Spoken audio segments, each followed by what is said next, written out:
की महिमा, इतनी महिमा भागवत की कि जिसको सुन करके धुंधकारी जैसा अवेद उसका उद्धार हो गया। सोचो बहुत दिल का उद्धार हो जाता है। यदि कोई जीवित अवस्था में व्यक्ति भगवत भजन करे तो क्या उसका कल्याण नहीं होगा? उसका हो जाता है। कहते हैं कल्याण नहीं, यदि कोई सच में भगवान का भजन करे तो उसका क्या होगा? बोले उसको भगवत प्राप्ति तो हो जाएगी, लेकिन उससे भी श्रेष्ठ वस्तु ठाकुर जी की सेवा की प्राप्ति भी हो जाएगी। कहते भगवत प्राप्ति क्योंकि वैकुंठ की 4 प्रकार की मुक्ति है, सामित प्रसारो प्रसारित है, ये भी मिल जाती है। लेकिन यदि कोई सच में इस उद्देश्य से भगवान को भजन करे कि मैं ठाकुर जी की सेवा करना चाहती हूँ या ठाकुर जी का हम सेवा करना चाहते हैं, इस उद्देश्य से यदि कोई भगवत भजन करे, क्योंकि धुंधकारी ने तो अपने कल्याण के लिए से प्रयास किया, सेवा की बात नहीं करे उसने। यदि हम लोग ये सुनकर के इस उद्देश्य से भजन करें कि हम ठाकुर जी की राजधानी की सेवा करना चाहते हैं, बस समझो उससे भी अधिक श्रेष्ठ गति की प्राप्ति हो जाएगी। ये आदित्य पंडित जी को दूसरे नहीं है, हम और आप ही हैं। ये आदित्य पंडित कौन है? ये हमारी आत्मा है, कोई दूसरा नहीं है। और जो ये धुंधकारी और धुंधली है, ये हमारी बुद्धि और हमारी ये मन है, क्योंकि मन ही सबका राजा होता है। मरना त्रायती इति मन क्या करता है? हर समय मनन करता है, हर समय चिंतन करता है। आप कहीं बैठ जाएंगे जगह, बस मन की गति इतनी तेज है, क्योंकि जब कृष्ण अर्जुन को बोले अर्जुन है अपने मन को रोको, अर्जुन बोला प्रभु आप कहे तो मैं इस दिशा से उस दिशा में जाने वाली वायु को रोक सकता हूं, लेकिन मन की गति नहीं रोक सकता। कहते मन इतना तेज चलता है, सभी इंद्रियों का राजा है, चाहे हमारे पंच ज्ञानेंद्रिय हो चाहे पंच कर्मेंद्रिय हो, सभी का राजा है। इसीलिए ये मन कौन है? जो यही है धुंधली। और जो धुंधकारी की जो 5 वैश्याएं थी वो कौन थी? वो कोई 5 वैश्या दूसरा कोई नहीं है, वो हम ही लोग हैं। ये हमारी इंद्रियां हैं, चक्षु कर्ण नासिका जीवा त्वचा। इन आंखों से हमें गलत चीज देखने बड़ा अच्छा लगता है। यदि कहीं कुछ गलत दृश्य हो रहा होगा, हमारी आंखें डायरेक्ट पहुंच जाएंगी। ये जो मंदिर में हम आएंगे, बस एक बार ठाकुर जी को देखेंगे तो ठीक है, लेकिन बाहर यदि हम कहेंगे तो गलत सीन हो रहा है, तो गलत है, इमेज सामने आए, वो पूरा चित्रण लेकर के अपने आंखों में बसा करके और हृदय में धारण करके और आकर के घर में जब बिस्तर पर लेटते हैं, बस वही चित्र देखा प्रैक्टिस करना हुआ है, वो होता ही नहीं से। आप बाहर रोड में जा रहे हैं कि गलत कोई चीज देख लिया और आकर के उस टाइम ढंग से आपने देखा है, और जब घर में आएंगे तब चिंतन होगा तो कम होगा। जैसे बिस्तर लेटे हो सोने की बस पूरी दिल चलती है, ऐसा हुआ था, ऐसा हुआ था, ऐसा हुआ था, यहाँ तक कि घंटों पास हो गया। 2-2 घंटे कई लोग की ताज़ी रात नहीं जाती सोते सोते। यही हमारा काम, मरना चाहते थे।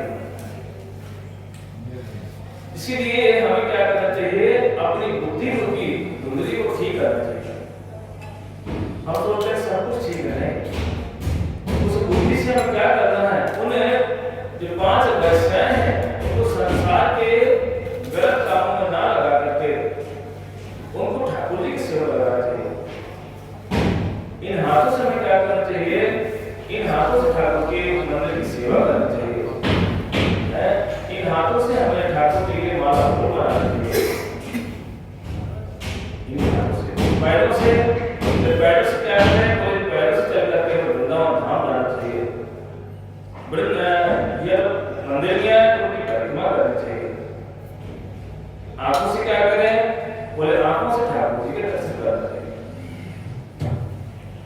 बोले जीवन को कहाँ लगाए, बोले जीवन से हम भगवान का कीर्तन करना चाहिए। बोले तो कानों कहाँ लगा दें, कानों से भगवान का कीर्तन हमें सुनना चाहिए।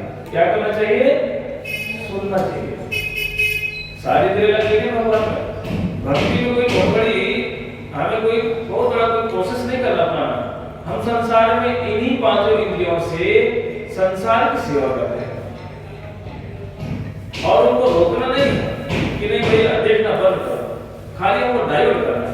जहां हम इधर देख रहे हैं इधर देखना शुरू कर दें, उसको ज्यादा बड़ी बात नहीं। इसीलिए हमें ये धुनकारी, धुंधली और भागवतम की इतनी महिमा है कि आत्मदेव पंडित जी ने फल जो मांगा था उस सन्यासी से, सन्यासी साहब जानते हैं कि अभी यदि किसी व्यक्ति को समझाया जाए भाई माला करो, भजन करो, तो कहते भैया हर समय यही बोलते रहते हैं, कोई के पास कोई अस्त्र शस्त्र नहीं है, यही के पास अस्त्र शस्त्र बस। तो इसीलिए वो साधु वैष्णव जानते हैं कि ऐसे नहीं मानेगा, इसलिए उसको फल दिया। देखो वो वैष्णव का दिया हुआ फल ही उस आदित्य पंडित जी को वैराग्य कराया। जब लास्ट में कष्ट में आए ब्राह्मण, तब वो किसके पास गए, उसी गोकर्ण जी के पास गए और बोले कि पुत्र मैं क्या करूं। क्या बोले गोकर्ण जी, बोले पिताजी घर त्याग कर दो। बोले कहां जा, बोले वन में जाकर भगवत भजन करो। वही वैष्णव का, वही साधु का दिया हुआ फल था, तो दूसरा उपदेश किसी ने नहीं दिया। इतनी महिमा साधु संग और भागवतम सुनने की। भागवतम को सुनने मात्र से इतना भयंकर प्रेत, जिसके शरीर में जो अनेक रूप धारण करते थे अपने घर बैठ करके, कभी घोड़ा बन जाना, कभी कुत्ता बन जाना, कभी बिल्ली बन जाना, कभी डराना, ये सब किसका काम है, ये भूतों का काम है। भूत की कभी भी हिम्मत नहीं इसको मार दे, मारने की क्षमता नहीं, वो डरा सकता है, डरा करके आपको इतना भयभीत कर देगा कि मरने के देश में जाएगा, लेकिन मारने की क्षमता नहीं इसमें। वैसा क्यों करता है, क्योंकि उसको खाने पीने के लिए नहीं मिलता, क्योंकि बिना शरीर के इतना भयंकर कष्ट होता है। लोग प्राय क्या करते हैं, आत्महत्या कर लेते हैं। आत्महत्या करके कौन सा सुख मिलेगा, क्योंकि संसार में आप कोई भी काम व्यक्ति करता है वो अपने सुख के लिए करता है। बहुत से लोग कहते हैं भाई मैं तो मर जाना चाहती हूँ, अब नहीं जिंदा रहना। तो बोले क्यों मरना चाहती हो, बोले संसार से मेरा इस दुख से पीछे छूट जाएगा, तो इस संसार के दुख से तो पीछा छूट जाएगा, लेकिन जो उससे भयंकर दुख मिलेगा वो वहां खाना भी नहीं मिलेगा, खा भी नहीं सकते, पी भी नहीं सकते। कभी इसके शरीर में घुसोगे, कभी उसके शरीर में घुसोगे, कभी ओझा या कोई तांत्रिक पकड़ के मारेगा, फिर रोते हैं, चीखते हैं, चिल्लाते हैं। ये क्या है, ये कौन सा सुख हुआ, ये सुख नहीं। इसीलिए हमें संसार रूपी इन दुख से बाहर निकलना है। देखो इस श्रीमद् भागवत कितनी महिमा है, जो आप लोगों ने श्रवण किया। इसीलिए हमें सबको अपने घर में बड़े ध्यान से कथाओं को सुनना चाहिए।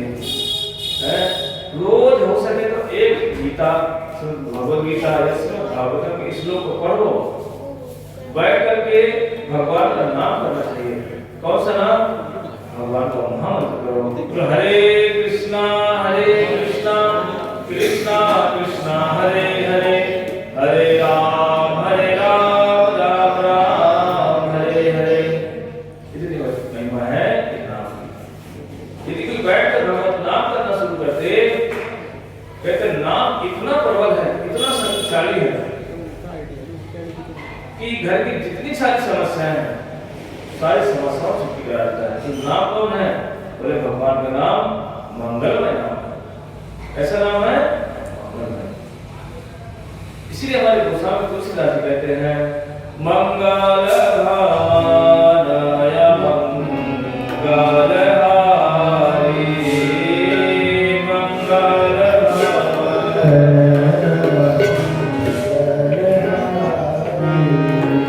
मंगल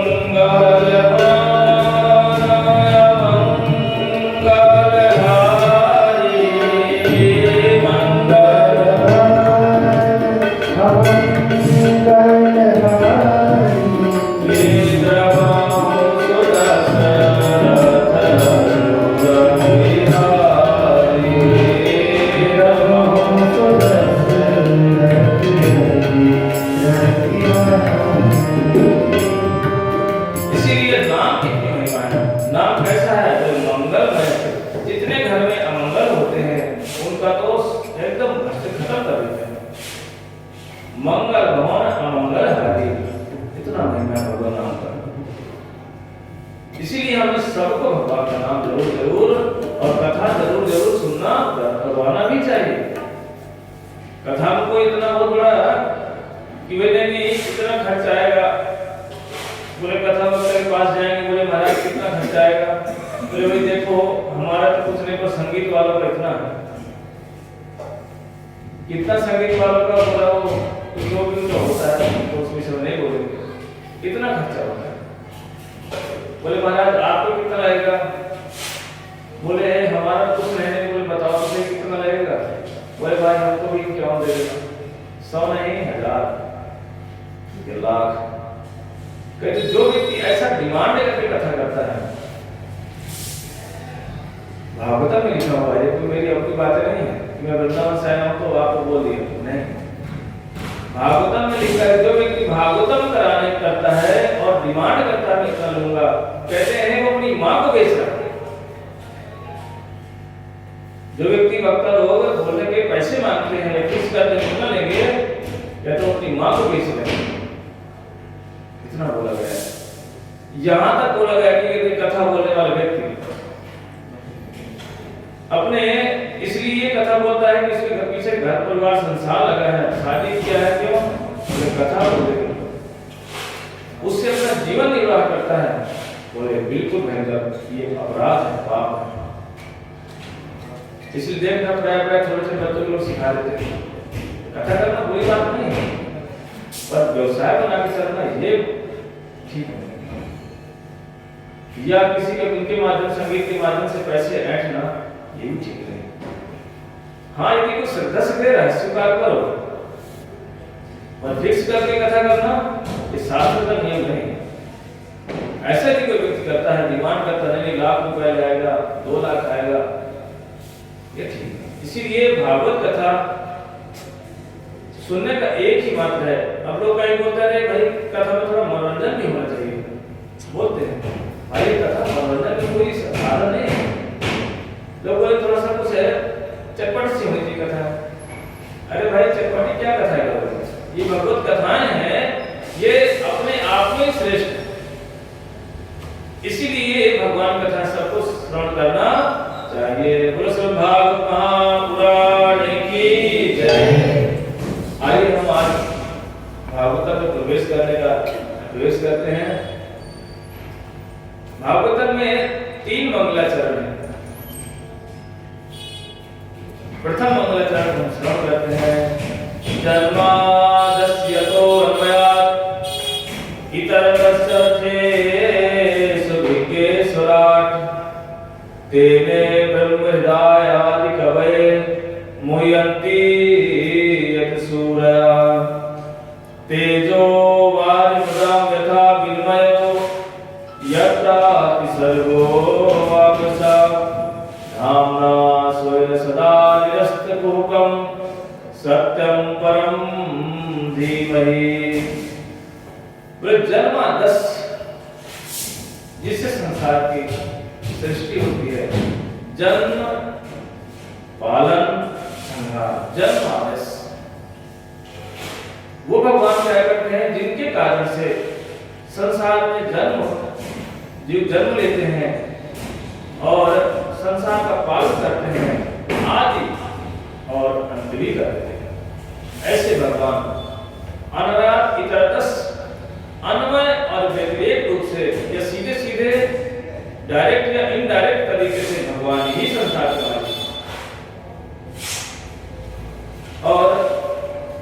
इनके स्वराट स्वयं राजते इनके स्वराट, जो स्वयं में अपने विराजित है, किसी के बनाए हुए भगवान नहीं है।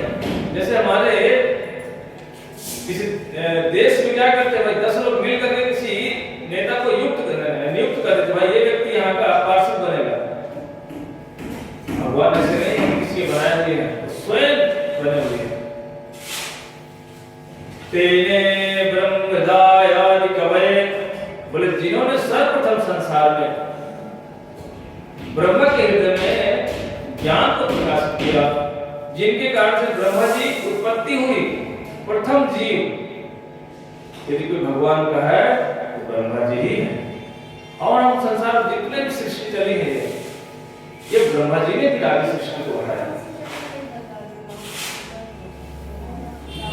मुह्यन्ति यत् सूरयः, बोले जिनके कारण से बड़े बड़े लोग मोहित हो जाते हैं। ब्रह्मा, शिव, नारद, बड़े बड़े लोग, यहाँ तक कि स्वयं बलराम जी भी मोहित हो जाते हैं, नहीं समझ पाते ऐसे मुह्यन्ति यत् सूरयः। तेजो वारिमृदाम यथा विनिमयो, जिनका तेज इतना है, जिनके तेज से डर से सूर्य निकलते हैं, चंद्र निकलता है, जिनके तेज और जिनके प्रकाश से कहते यस्य प्रभा प्रभवतो जगदंड कोटि कोटिस्स शेष वसुधायुगोति भिन्नम, कहते जिनके रोम से करोड़ करोड़ ब्रह्मांड निकलते रहते हैं। जो रोम, हाथ में जो एक रोम निकलता है, रोम बीजा, उसके एक रोम से करोड़ करोड़ ब्रह्मांड निकलते हैं। ऐसी महिमा भगवान की। ये तो मैं साधारण व्याख्या कर रहा हूँ, लेकिन हमारे रसस व्यक्ति हैं, जो हमारे विश्वनाथ चक्रवर्ती ठाकुर, इन्होंने बड़ी टीकाएं करी है। बोले आदर्श जन्मादर्श के विषय बोलते हैं, आदर्श श्रृंगार रसस यतः जन्मा। ये थोड़ी कथा है, तो पंडित वाला, तो मैं ज्यादा नहीं बोलूंगा, साधारण ही बोलूंगा। ये बहुत सारी टीकाएं हुई हैं, कहीं पर राधा पक्ष की टीका हुई है, कहीं पर कृष्ण पक्ष की टीका हुई है, कहीं कहीं पर तो श्रीमद् चैतन्य महाप्रभु के पक्ष में टीका करती है। इतनी टीका है, कृष्ण पक्ष में इतनी टीका है, कहते सत्यम परम धीमहि, सत्यम सत्यम, अनेक अनेक शब्द बोला। इसीलिए हम क्या करेंगे, हम राधा पक्ष की टीका थोड़ी सुनेंगे,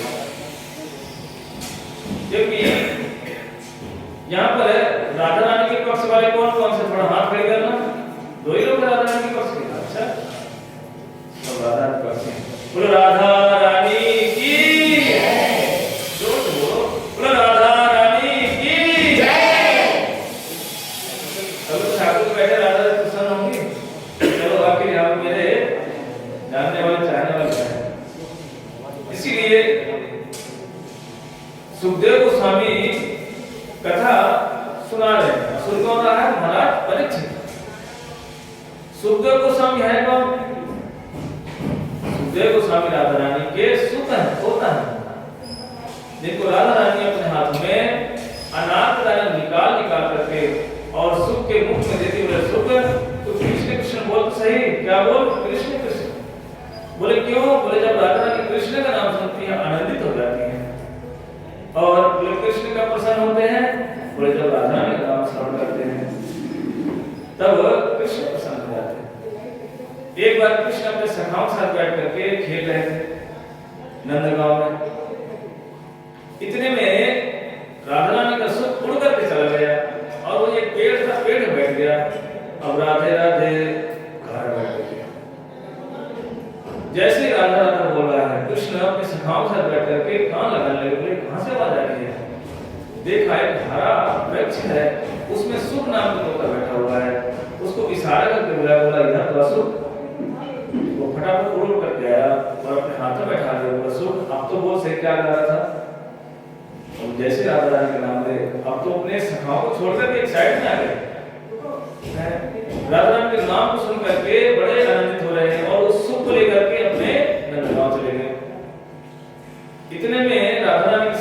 ढूंढते रहे कि सुख कहाँ गया, तोता कहाँ गया। जब नंदगांव पहुंचे और कृष्ण से बोले देख ये तोता हमको दे दे, ये हमारे सखी का है। कृष्ण बोले उसकी हो जाएगा, तोता नहीं लूंगा। बोले क्यों? ना ये तो मेरा तोता है। इतने में जाकर के यशोदा मैया शिकायत लगाई कि इन्होंने सच में ललता बिछाता है। यशोदा मैया ये हमारे सखी का तोता है, दे नहीं रहा। क्यों नहीं दे रहे? क्योंकि राधा रानी को जैसे नाम सुनते हैं कृष्ण के कान को इतना आनंद होता है जैसे कि अमृत हृदय में जा रहा हो, है इतना आनंद होता है कृष्ण। तो यशोदा मैया ने कहा, बोला चिंता मत कर लाली, तो ये गौ चारने के लिए बाहर जाएगा ना, तब बस तोता मुझे दे दूंगी। और जैसे ही कृष्ण नंदगांव से गौचारण करने के लिए जा रहे हैं, लेकिन सुख को यशोदा मैया ने कहा लाला ये तोता यही छोड़ दे। बोले नहीं भैया मैं लेके जाऊंगा। तो ना तो छोड़ दे, यहीं रहेंगे, मैं तेरे तोता का ध्यान रखूंगा। कृष्ण बोले ठीक है भैया देख लेना, मैं शाम को ले लूंगा। बोले हाँ तो ले लो। और सखियों को दे दिया। बाद में सखिया लेकर के कहा बरसाना आ गया। और बरसाना में जब सुख, जब कृष्ण राधा ने बोलती बोले सुख बोल कुछ, सुख बोलता है कृष्ण कृष्ण कृष्ण कृष्ण। राधा ने सुनकर हृदय एकदम शांत हो जाता है। इसीलिए अब हम क्या करें भाई? बोले आदस्य श्रृंगार रसस्य यतः जन्मा। बोले जिनके कारण से श्रृंगार रस की उत्पत्ति होती है, मधुर रस की उत्पत्ति होती है। बोले कौन है? बोले उसी राधा रानी। इसीलिए क्योंकि सुखदेव गोस्वामी के गुरु कौन है? इसीलिए मैं सर्वप्रथम सत्यम परम धीमहि, बोले मैं अपने गुरुदेव को प्रणाम किया। बोले प्रथमं तो गुरु पूज्यम ततस्सैवार्चनम कुर्वन् सिद्धिं अवाप्नोति हि अन्यथा निष्फलं भवेत्। कहते कोई भी काम करो पहले गुरु को स्मरण करके या उनको प्रणाम करके करना चाहिए। इसलिए देखना जब भी हम लोग आते हैं पहले क्या करते हैं? गुरुदेव को प्रणाम करते हैं, फिर ठाकुर जी को, क्योंकि स्वयं ठाकुर जी ने कहा प्रथमं तो गुरु पूज्यम ततस्सैव, इसके बाद मम अर्चनम। लेकिन इसी को समझना पड़ेगा, जिसके गुरु नहीं इसलिए इसको गुरु जरूर बनाना चाहिए। बिना गुरु के कोई संसार से पार नहीं जा सकता। बिन गुरु भवनिधि तरहि न कोई, जो विरंच शंकर सम होई। स्वयं कहते हैं शिव जी, कहते मेरे समान कोई बन जाए, लेकिन बिना संसार सागर गुरु के पार नहीं कर सकते। अब कहोगे शिव जी के गुरु कौन है? कोई बता सकता है? शिव जी के गुरु जी का नाम है संकर्षण। संकर्षण उनके गुरु जी हैं। इसीलिए अब शिव जी की भैया बड़ी महिमा है। कान में सर्प, बोले सर्प को धारण करते हैं, क्योंकि संकर्षण के सेवा कौन करते हैं? सर्प, वासुकीनाग, तो पीछे शेषनाग होता है ना, वो इसीलिए शिव जी जानते हैं मेरे गुरु जी का ये सेवक है। गुरु जी को सेवक जान करके अपने गले में सर्प धारण करते हैं, कान में धारण करते हैं, हाथों में धारण करते हैं। क्यों? बोले गुरु जी का सेवक, गुरुदेव का सेवक। और भी कारण है बहुत सारे। इसीलिए आदर्श श्रृंगार रसस्य यतः धर्मः, राधा रानी से श्रृंगार रस की उत्पत्ति होती है। आद्य एव परो रसः, बोले राधा रानी नहीं होगी ना तो कृष्ण की कोई सत्ता नहीं भैया। कृष्ण बेचारे फिर क्या हो जाएंगे? ये तो परमात्मा बन जाएगा, ये तो निर्विशेष ब्रह्म हो जाएगा, शांत से बैठा रहता है। लेकिन जैसे राधा रानी को देखकर कृष्ण की आंखें चंचल होने लगती हैं, वे तो ऐसी चंचल होती हैं कि बस कहने क्या। इसलिए कृष्ण को सबसे अधिक कोई प्रिय है, कौन है? कौन है? जोर से बोलो, राधा रानी। बोलो राधा रानी की जय। राधा रानी सबसे अधिक प्रिय है, क्योंकि यहाँ तक कि राधा रानी के कुंड भी कृष्ण को अधिक प्रिय है। यथा राधा प्रियम विष्णु कुंडम प्रियम तथा सर्वगोपेश सेविका विष्णु रतन वल्लभा। जिस तरह भी उनको बहुत प्रिय है। किनको? कृष्ण को। इसीलिए जाओगे परिक्रमा करते गोवर्धन में राधा कुंड मिलता है और श्याम कुंड मिलता है। बोलो राधा श्याम कुंड की। इसीलिए बोले और राधा रानी को ये प्रिय क्यों है? कृष्ण को राधा रानी क्यों प्रिय है? बहुत सारे कारण है। तो तयोर अपि भयोर मध्य राधिका सर्वाधिका महाभाव स्वरूपेया गुणेरति बरियसी। बोले भैया व्यक्ति एक दूसरे को कब प्रेम करता है? बोले जब गुणों में श्रेष्ठ हो, कुछ उसमें अलग से कुछ लक्षण दिखाई पड़े, गुण दिखाई पड़े, कहता व्यक्ति कहता भाई ये व्यक्ति गुणवान है। तो बोले राधा रानी में कौन कौन से गुण हैं? बोले राधा रानी का 20 गुण है। चाल सौभाग्य रेखाढ़ गंधो उन्मादित माधवा संगीता प्रसरा विद्या रमवार नर्म पंडिता। बहुत सारे गुण हैं। विनीता करुणा पूर्णा विदग्धा पट्टवान्विता लज्जाशीला सुमर्यादा धैर्य गंभीर शालिनी। ये तो मैं कुछ आपको बोल देता हूँ, इतने गुण हैं राधा रानी के। कहते लज्जाशीला सुमर्यादा। देखना स्त्री जब सिर पे कपड़ा रख दे ना, और गांव में तो शहर में तो घूंघट खत्म हो गया है, यहाँ तक यदि कोई स्त्री घूंघट डाल दे, लोग कहते हैं भैया पता नहीं किसकी स्त्री है, उसकी मर्यादा बढ़ जाती है। सभी लोग क्या बोलेंगे? बोले भैया उनकी स्त्री बड़ी सम्मानित है। बोले क्यों? बोले कपड़ा ढक के चलती सिर में। यदि सिर पे कपड़ा ना हो तो लोग क्या कहते हैं? कहते भैया जमाना बदल गया। पहले जैसे जमाना बोले बूढ़े लोग बैठ क्या कहते हैं? बोले भैया युग ही बदल गया। क्यों? बोले मर्यादा नाम की चीज नहीं रहेगी। इसीलिए स्त्री को जरूर जरूर अपने सिर पे कपड़ा रखना चाहिए। और ये भी देखना, किसी किसी गांव में अपना पता चल जाता भैया ये इस घर गांव की बहू है या इस लड़की है। बोले जिसके सिर पे कपड़ा ना हो समझो ये कौन है? यहाँ की बहन बेटियां है। और जिसके सिर पे कपड़ा हो समझो यहाँ की ये बहू है। इसलिए लज्जाशीला सुमर्यादा, लज्जाशीला इतनी महिमा है राधा रानी की। इसीलिए कृष्ण स्वयं क्या करते हैं? हाथ जोड़कर खड़े हो जाते हैं। जब अन्वय व्यतिरेक रूप से कभी राधा रानी मान कर लेती, बोली अब तो इस काले का मुख देखना ही नहीं। बोले इसने तो हद ही कर दी। सख्या कहती कुछ भी हो जाए, गेट में इसको रूप मंजरी को बैठा दे। दास ने बोले आज ये काला आएगा ना, इसको अंदर घुसने मत देना। रात भर हो गया राधा रानी का इंतजार करा इसको, क्योंकि कृष्ण बोल देते थे कि हाँ मैं आ जाऊंगा। धीर समीर इत्यादि जो वृंदावन धीर समीर स्थान है, बंसी बट है। राधा रानी धीर समीर में रात रात बैठी रही सखियों के साथ। अभी आएगा श्याम सुंदर, अभी श्याम सुंदर आएंगे। लेकिन श्याम सुंदर तो आ ही रहे थे, लेकिन रास्ते में उनकी जो विपक्षा सखी हैं, उन्होंने उसको आने नहीं दिया।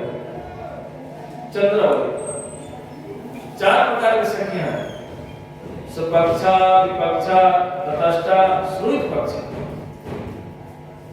उनमें से जो विपक्षा सखी कौन है? बोले ये चंद्रावली है। अब कहोगे चंद्रावली बड़ी जो है तो ऐसे काम क्यों करती? चंद्रावली कोई दूसरी नहीं है, राधा रानी की चाचा की ही लड़की ही है, कोई दूसरी नहीं है। पर भगवान ऐसे क्यों करते हैं? लीला रस वर्धन करने के लिए ऐसी लीलाएं करते हैं। बोले कृष्ण आ रहे थे, लेकिन चंद्रावली की जो सखियां है ना, चंद्रावली की जो सेविका हैं, जैसे कि इधर राधा रानी की 2 सखियां प्रधान सखी कौन कौन सी? ललिता और विशाखा। अष्ट सखियां हैं, तुंग विद्या, सुदेवी, चित्रा इत्यादि 8 प्रकार की सखियां राधा रानी की मुख्य सखियां।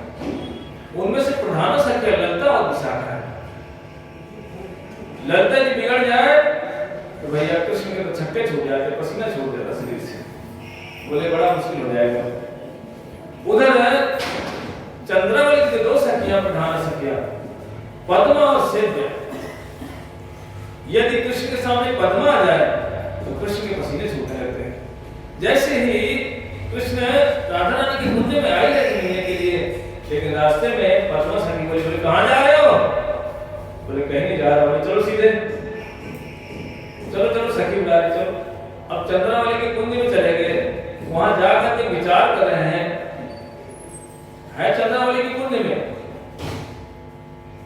और सब कुछ अनुकूल है होने पर भी वहां बैठ करके किसका ध्यान कर रहे हैं? राधा रानी कैसे स्मरण करते हैं? ताम कंदर्प चमु चमत्कृत, बोले वहां बैठ करके राधा रानी को स्मरण करके मन में काश में राधा रानी ज्यादा अच्छा होगा। इसीलिए राधा रानी की अधिक महिमा है। लेकिन इस बार तो राधा रानी मान करके बैठ गई। बोले कुछ भी हो जाए भैया उस काले मुंह में देखना। बोले रात भर हो गया। ललिता विशाखा बोली आज यदि आता है ना इसको गेट के अंदर मत घुसने देना। बोले बैठ जाओ सामने। सखियों को अपनी दासी को बैठा दिया। अब कृष्ण आ गए, वो हाथ जोड़ रहे हैं, बोले सखी मैं एक बार अंदर चला जाऊं? बोले ना, दूर चल दूर। यहां तक कि यत्किं करी सुबौसा खलुका वाणी नित्यम परस्य पुरुषस्य सिकंद मौले। हाथ जोड़ रहे हैं, किंकरी प्रार्थना कर रहे हैं। कौन? कृष्ण। और प्रार्थना राधा रानी से नहीं कर रहे हैं, राधा रानी की जो दासियां हैं उनके सामने गिड़गिड़ा रहे हैं, हाथ जोड़ रहे हैं। कह भैया एक बार तो मिले। नहीं, दूर हटो। पैरों में गिर रहे हैं। नहीं, बिल्कुल नहीं, कुछ भी हो जाएगा, जाओ बाहर बैठो। अब कृष्ण ने विचार किया कि भैया आपको कोई रास्ता दिखाई नहीं पड़ रहा, सखी भी बिगड़ गई है, स्वामी भी बात करने को तैयार नहीं है, तो अब हम जाए कहां? इसलिए कृष्ण ने विचार किया कोई दूसरा वेश बना के आते हैं। बोले एक दूसरा वेश बना के, कभी मनिहारी के वेश बनाते, अनेक अनेक लीलाएं करते, कभी श्यामा सखी का रूप बना लेते। देखने में ऐसा लगता है जैसे कि ये हमारी बड़ी प्रिय सखी है। इस श्यामा सखी का रूप बना करके आगे बोले पता है, मुझे पता है कि तुम्हारे स्वामी के गुस्से में है, मैं सब कुछ जानती हूँ। तो बोले अच्छा तू सब कुछ जानती है? बोले हाँ, एक बार मुझे अंदर लेके चलो, उनका पूरा गुस्सा शांत हो जाएगा। तो भाई निपुण माने तो सखी है। बोले चलो। जैसे अंदर लेके गए, बोले ये सखी तो जैसे राधा रानी ने देखा कि इसको श्यामा सखी को, उसका मान कम होने लगा। तो राधा रानी समझ गई कि बिना कृष्ण को देखे मेरा कोई मान कम नहीं हो सकता, क्योंकि मान कब करती थी राधा रानी? जब वो कृष्ण नहीं होते तभी मान करते थे। लेकिन जैसे कृष्ण सामने आ रहे थे, राधा रानी का मान भंग हो जाता था। यहां तक कि कहती थी राधा रानी, ललिता बोलती थी सखी मान करके रखना, मान कम नहीं करना। बोले क्यों? बोले इस काले की आदत खराब हो गई है, ये बार बार ऐसे करेगा। बोले इसकी आदत सुधार ली।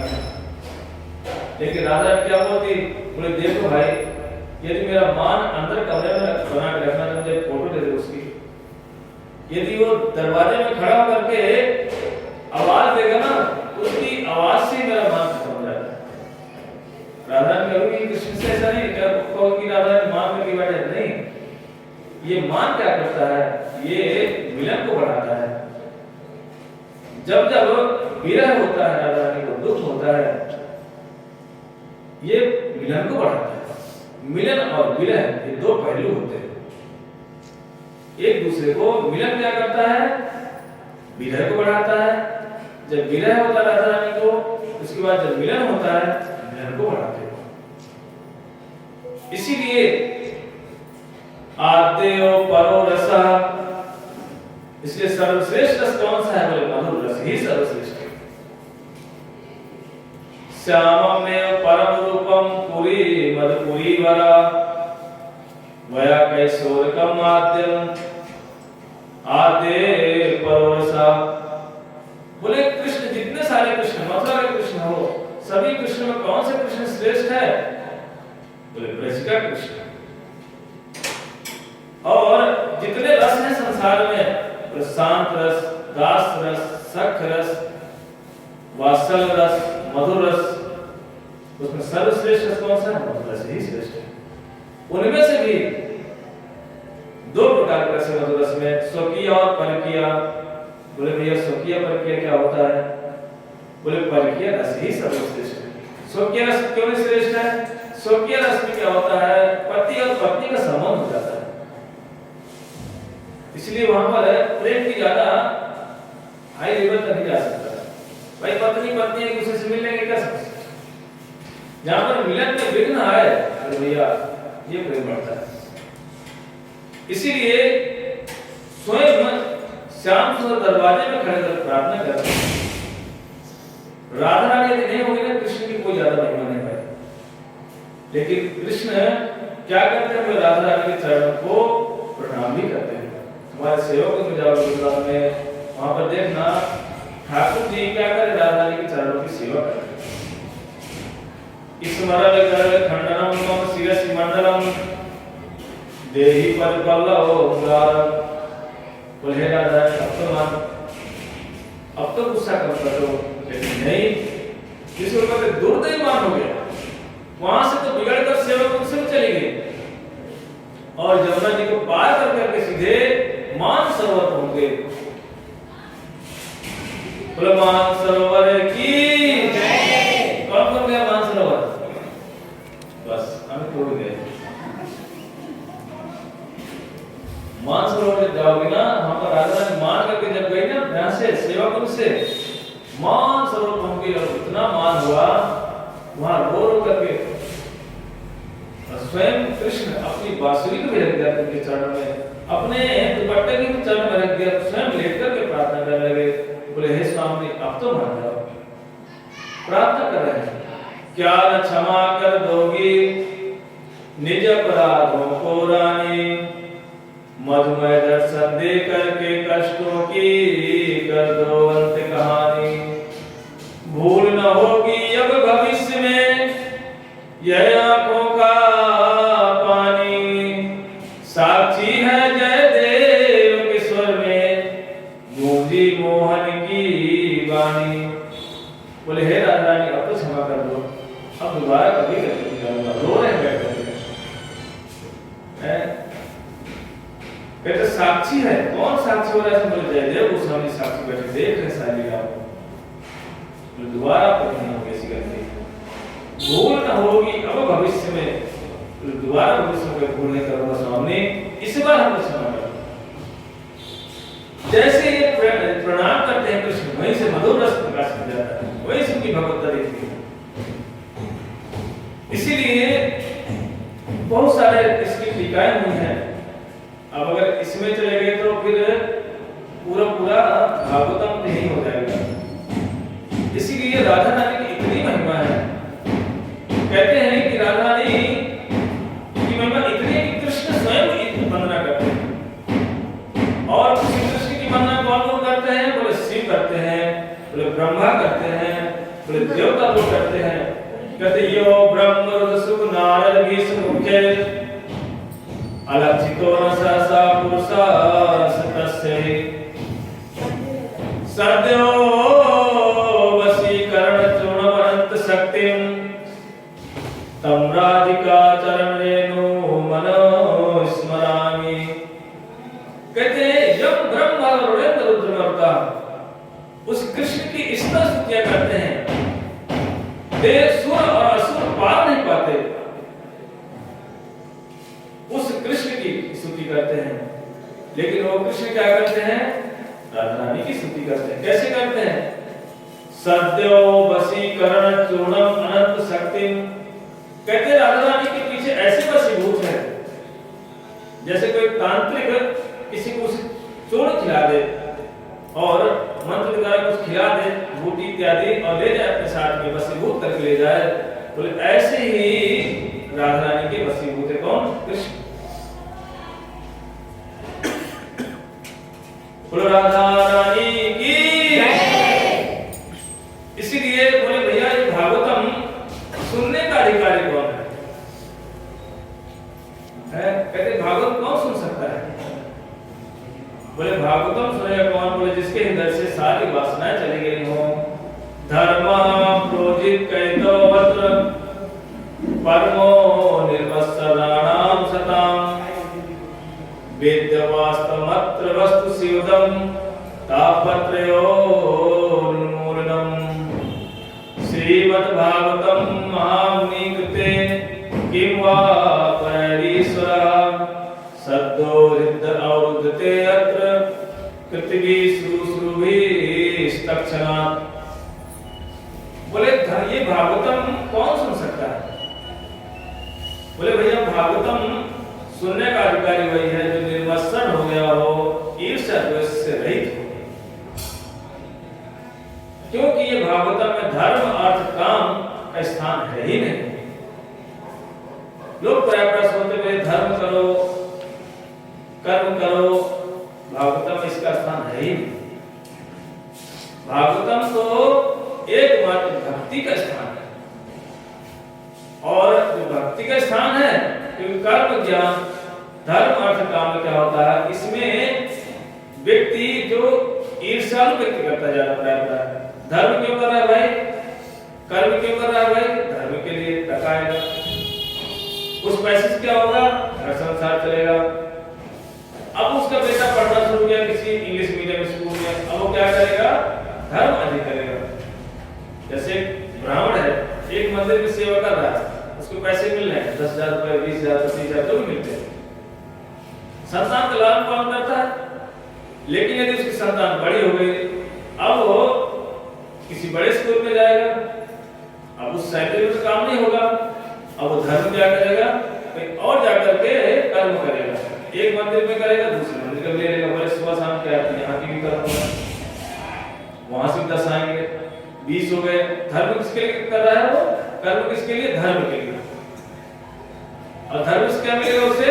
संसार का सुख। इसलिए बोले भागवतम इसको एकदम प्रोचित प्रकट रूपेण लोग साइड कर दिया। और निर्मत्सर राणाम सताम, बोले जो ये संसार के ईर्ष्या द्वेष से रहित हो वही भागवतम को कर सकते हैं, सुन सकते हैं। ये ईर्ष्या वही बड़ी खतरनाक है। प्राय हम लोग संसार में ईर्ष्या में मरे जा रहे हैं। बोले मत्ता अग्रे सरति इति मत्सरा, बोले देखो देखो ये तुमसे आगे निकल गया। बोले मेरे पास पड़ोसी जो है ना उससे आगे कैसे हो गया? बोला इसके घर में तो एक ही कार थी, मेरे घर में 2 थी, अब इसने 2 ले लिया। बोला अब कुछ ना कुछ करना पड़ेगा। ये मत्सर है। किसी को आगे बढ़ते हुए देख करके ईर्ष्या कर बैठना, इसको कहते हैं मत्सर। सब कुछ व्यक्ति छोड़ सकता है, लेकिन यदि अपने सम्मान की बात आ जाए अपने प्राणों की बाजी लगा देता है। तो देखा लोग कहते भैया मर जाऊंगा लेकिन सम्मान, बोले सिर कटा सकते हैं, सिर झुका नहीं सकते। वे कंचन त्यजना सहज है, सहज क्रिया को ने मान बड़ाई ईर्ष्या दुर्लभ तजना ए। बोले भाई पत्नी की बात आई तो पत्नी को त्याग देंगे, कंचन पैसे की बात आ जाएगी पैसे को भी छोड़ देंगे, लेकिन ना अपने मान बढ़ाई की बात आ गई तो ना मर जाएंगे लेकिन सिर नहीं झुकाएंगे। बोले इसको भी जो छोड़ दे, अपना कहने को कुछ हो ही ना उसका। उससे बोला भैया मंदिर किसका है? बोले फलाने जी का मंदिर है। बोले नहीं, अगर ऐसा बोल रहा है तो भैया बोले महात्मा नहीं, मेरा मंदिर है, मेरा कहने का कुछ है ही नहीं उसका। निर्मत्सर होना चाहिए। ऐसा व्यक्ति भागवतम सुन सकता है और कह सकता है। इसीलिए ये भागवतम और जितनी देखो संसार प्राप्त इसी में फंसे पड़े, मान सम्मान में लगे हुए, सब कुछ छोड़ सकते हैं। माता बूढ़ी हो जाती हैं, हम तो मथुरा में द्वादशी को भिक्षा करने जाते थे, आज तो द्वादशी है यहाँ पर है, नहीं तो लेकर के साधु का स्वभाव है, वृत्ति है भिक्षा वृत्ति। आज भी हमारे मठ में परंपरा चलती है, हम चाहे हम कुछ भी करें लेकिन मंदिर में जाते हैं तो वहाँ आज भी मैं थैला लेकर के ब्रजवासी को दरवाजे में जाना ही पड़ता है। सब के सब जाते हैं क्योंकि साधु का जीवन वृत्ति में जीवन है, भिक्षा वृत्ति। आज भी परंपरा हमारे मठ में है, हमारे प्रभु जी भेजते हैं सबको। क्योंकि उससे क्या होगा, व्यक्ति साधु जब जाए किसी दरवाजे में तो सम्मान हो भी सकता नहीं हो सकता। जब सम्मान नहीं होगा लोग डांटेंगे, जब डांट पड़ेगी साधु के ऊपर तो साधु को अपना अहंकार कम होगा। जब अहंकार कम होगा भजन में उतना अधिक आगे बढ़ेगा।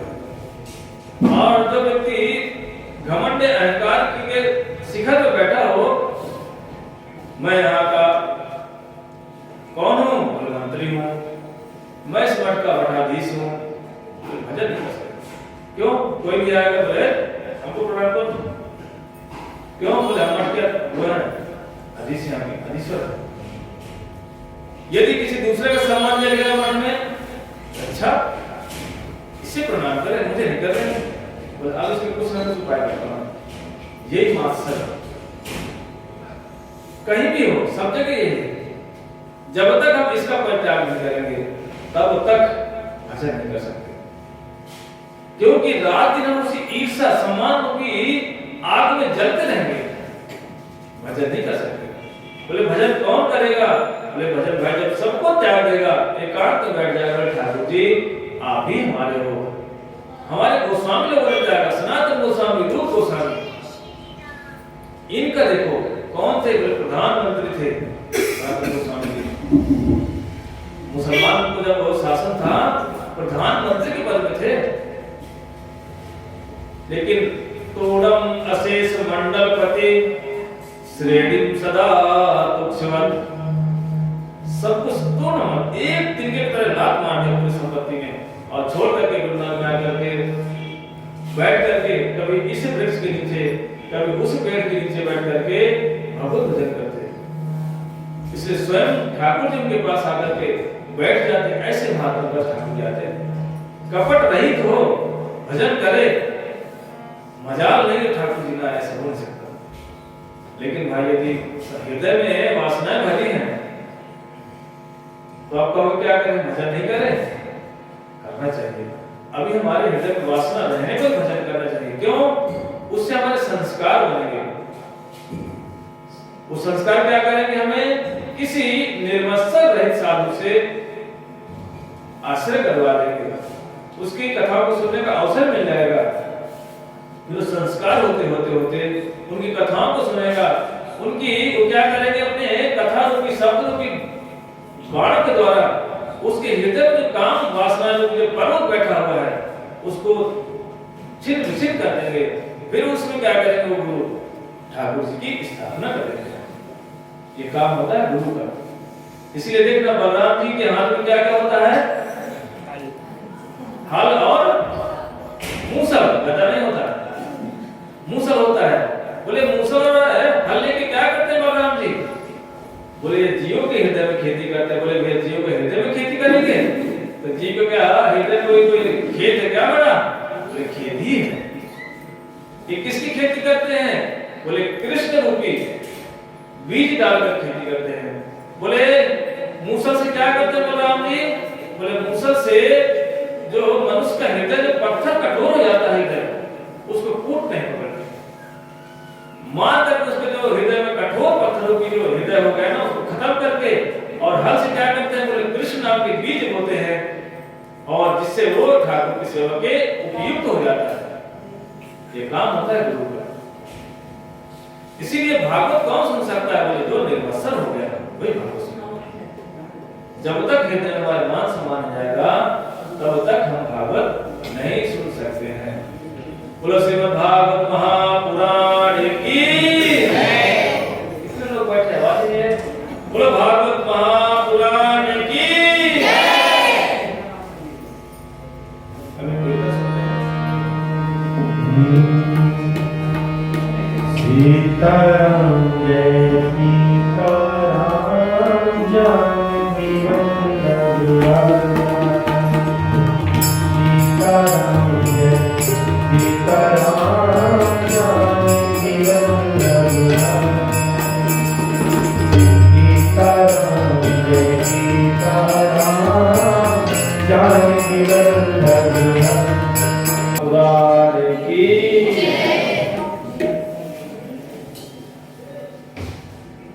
अभी हमने अमित रूप से सृष्टि तत्व सुना। ये थोड़ा सा कठिन है, समझना इतना सरल नहीं है। कि भैया हम तो ये सोचते हैं एक ही ब्रह्मा है, एक ही इंद्र है, एक ही शिव है।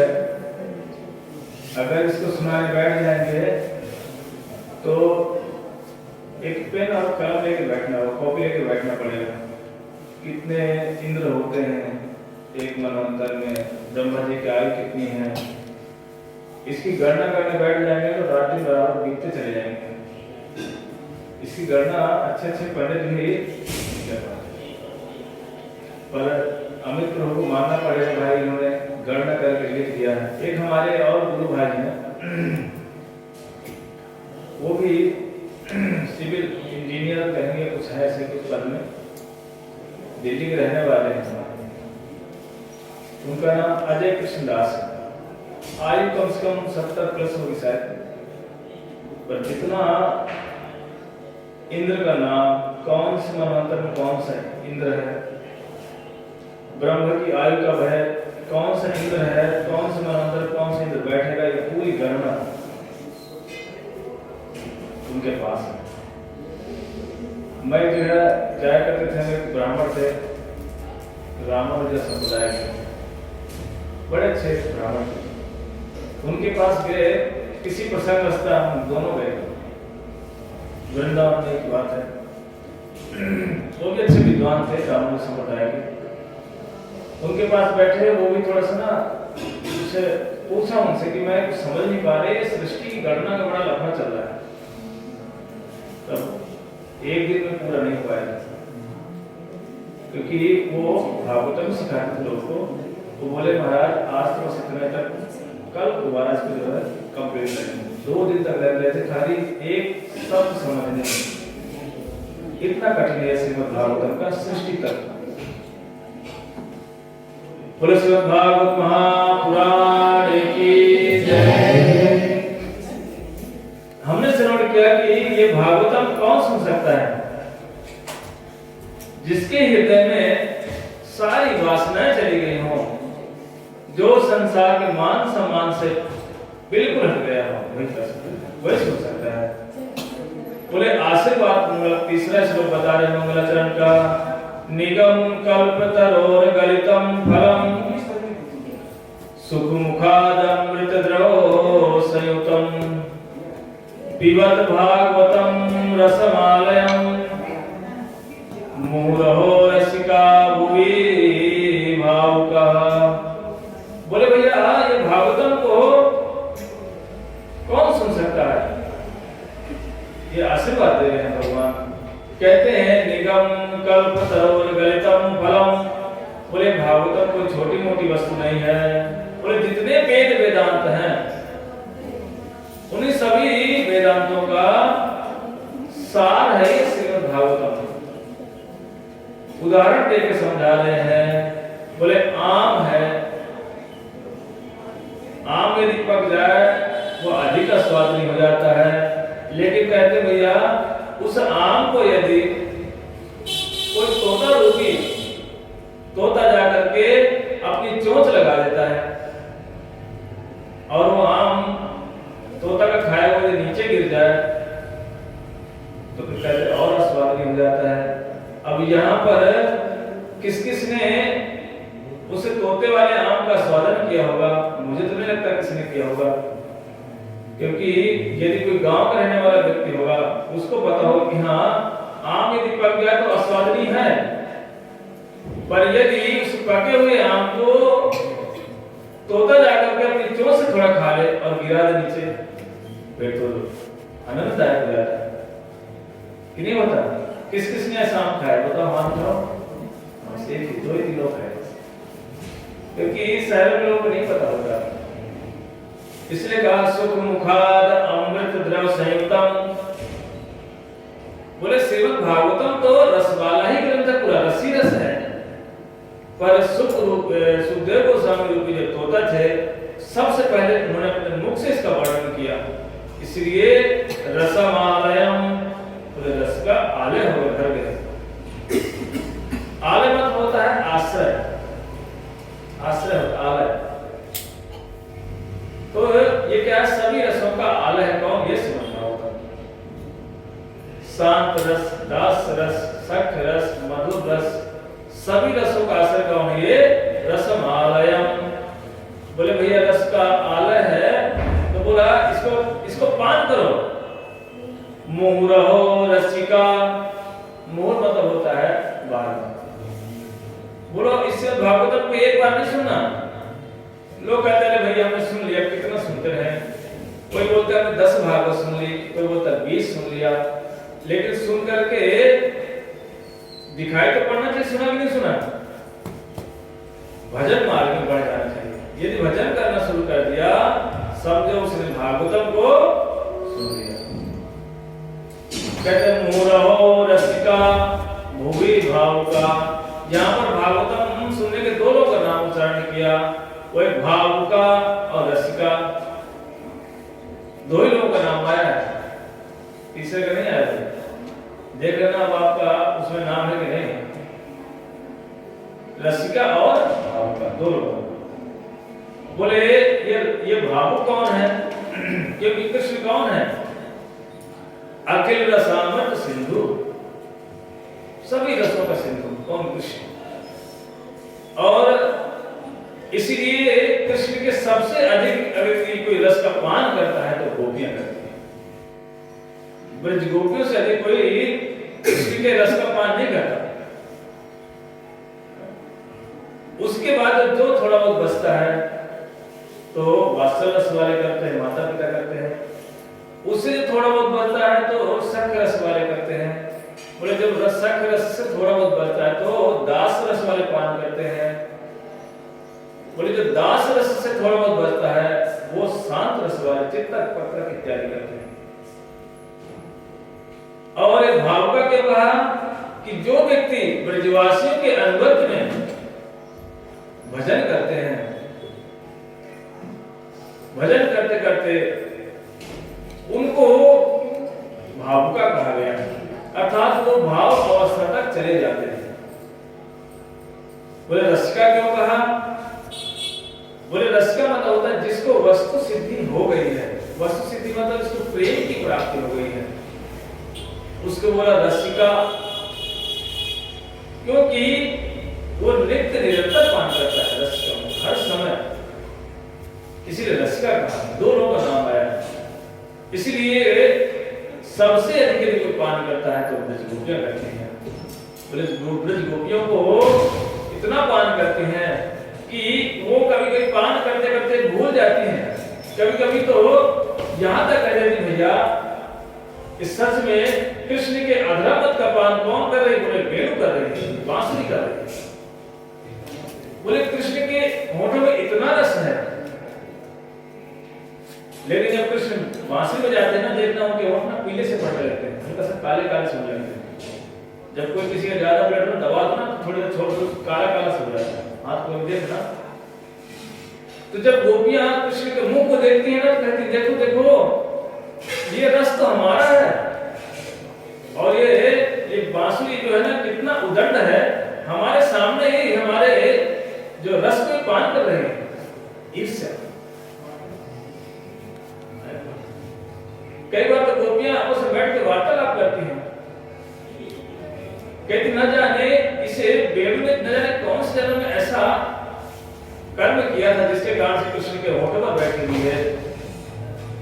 बोले कृष्ण के होठों में नहीं है, बोले कृष्ण के ये बोले बांसुरी कोई साधारण नहीं। बोले क्यों? बोले तो महाराजा की तरह पड़ी हुई है। लोग महाराजा तक कहते हैं किसको? बांसुरी। बोले वे बांसुरी, बोले भैया ये ऐसे लग रहा है जैसे कोई बहुत बड़ी महारानी हो। बोले कैसे महारानी है? बोले देखो तकिया लगा के लेटी हुई है बेड में सोफे पे। बोले तकिया क्या है भाई? बोले कृष्ण के होंठ ही उसके तकिया। भाई बांसुरी कहाँ की होंठ में रहती ना, तो बोले तकिया रूपी होंठ में लेटी हुई है। बोले देखो सेवा भी करवा रही है अपनी। बोले सेवा कैसे हो रही है? बोले जो कृष्ण बांसुरी के चरणों को इन उंगलियों से जब वो दबाते हैं, रस भरते हैं, तो कहते गोपियां कहती देखो देखो इस बांसुरी महारानी की सेवा कर रहे हैं कृष्ण। बोले जो हमारा सामने उसकी सेवा चरणों को दबा रहे हैं। बोले भैया ऐसी कितनी उदंड बांसुरी है ये। बोले हमारा जो अधिकार है ये हमारे सामने नहीं बैठ गए। और नहीं रहा गया। कहती देखो देखो इसके नौकरानी बने हुए कौन पंखा भी कर रहे लोग, जैसे महारानी लेट जाते तो लोग नौकरा के पंखा तो करते कि नहीं करते। बोले देखो उसको पंखा भी कर रहे हैं। बोले पंखा क्या है? बोले कृष्ण की जो पलकें गिरती है ना, बार बार गिरती ना हमारे पलकें बार बार। बोले जो कृष्ण की पलकें गिर रही ना, बोले देखो ये पंखा भी कर रहे हैं बांसुरी। इन सारे गोपियां देख देख करके एक एक शब्द का वर्णन करके जा रही हैं। इति वेदो राम राजन सर्वभूत मनोहरा सुत्वा ब्रजश्रियम सर्वा वर्णन्ते अभिरे भिरे। इतना सुंदर इस बांसुरी का वर्णन करते कहते हैं कि गोपियां कह रही हैं कृष्ण के होठों में रस का अधिकार तो हमारा ही है, पर एक ऐसी उदाहरण है बोले वो भी हमारे सामने कर रही है और हम उसका कुछ नहीं बिगाड़ पा रहे। कहते देखो देखो यहाँ तक नहीं, इन पेड़ों को देखो, इन पेड़ों को बड़ा आनंद हो रहा है। बोले क्यों? बोले पेड़ जब देखते हैं ना बांसुरी को तो बड़े घमंड में भर जाते। बोले देखो ये हमारी वंश परंपरा की है, कृष्ण के होठ में बैठी हुई है। देखना जब व्यक्ति कोई यदि जाति का यदि कोई व्यक्ति संसार में कोई पद प्रतिष्ठित हो जाता है, नेता बन जाते हैं, लोग क्या कहते हैं वो हमारे चाचा के, बुआ के, ताई के, पोती के, बेटी का, पोता का, इतना लंबा रिश्तेदार है। वो क्या है? बोले नेता बना हुआ है, इतना लंबा रिश्ता हो जाता है। ऐसे ही पेड़ जो है उनके शरीर से वृक्षों के एक वो निकलते हैं, कोई कुछ करते रहते, द्रव सा निकलता है पेड़ से। तो बोले ये द्रव नहीं निकल रहा, बोले अनंत के मारे अश्रु निकल रहे हैं।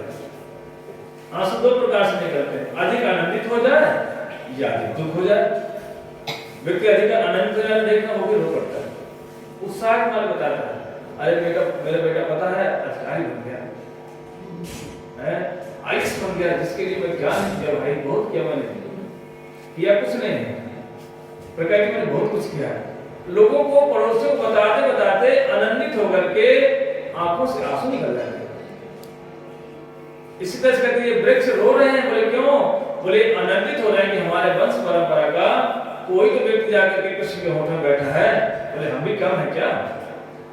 इतना इसीलिए बोला रसिका भूमि भावुका, अनेक अनेक उदाहरण अभी हम और कथाएं श्रवण करेंगे, क्योंकि जब कृष्ण का जन्म हो जाएगा ना इसके बाद तो बस फिर तो कहने क्या, फिर रस आलयन हो जाएगा, अर्थात भगवान की कथा स्वरूप में सब डूबे रहोगे। फिर ऐसे हो जाओगे जैसे कि एक सिरा बनता है ना रस, और यदि चींटी गलती से उसमें चली जाए, उसमें चली जाए, चिपक जाती है। यदि सच में कृष्ण की कथा ऐसी है, यदि कोई श्रवण करना लगे बैठ करके ध्यान से, उसका मन कभी भी इधर नहीं जाता। देखना आप लोग यहाँ बैठे हुए हैं, जो लोग ध्यान सुन रहे हैं, उनका एक बार मन संसार में गया क्या? नहीं गया। गया किसी का? मुझे लगा कि हम कहाँ बैठे पता नहीं चलता। यही कृष्ण कथा है। इसलिए गोपियां कहती है तव कथा गतम तप्त जीवनम कवि भिरीड़ितम कल्मषापहम। संसार में जो कल्मष में हम पिस रहे हैं, यदि भगवान की कथा श्रवण करने के लिए हम आ जाते हैं तो सारे कल्मषों का नाश हो जाता है। यही महिमा है भगवान कथाओं की। इसी प्रसंग में अनेक सूत गोस्वामी ने प्रश्न पूछा। बोले प्रभु 6 प्रश्न पूछिए। किसी चीज को स्थापित करने के लिए, जैसे मकान हमने बनाया, इसमें पिलर बनाया कि नहीं बनाया? घर में पिलर बनते कि नहीं बनते? मकान में बिना पिलर के खड़ा कर देते हैं, पिलर बनता है। सूत गोस्वामी जी ने 6 प्रश्न पूछे। बोले प्रभु ये बताओ जीव का परम धर्म क्या है? ये प्रश्न याद रखना। जीव का या मनुष्य का धर्म क्या है, परम धर्म क्या है? पहला प्रश्न। दूसरा प्रश्न पूछा आत्मा को शांति कैसे मिले? क्या पूछा? बोलो। पहला प्रश्न क्या था? जीव का धर्म क्या है?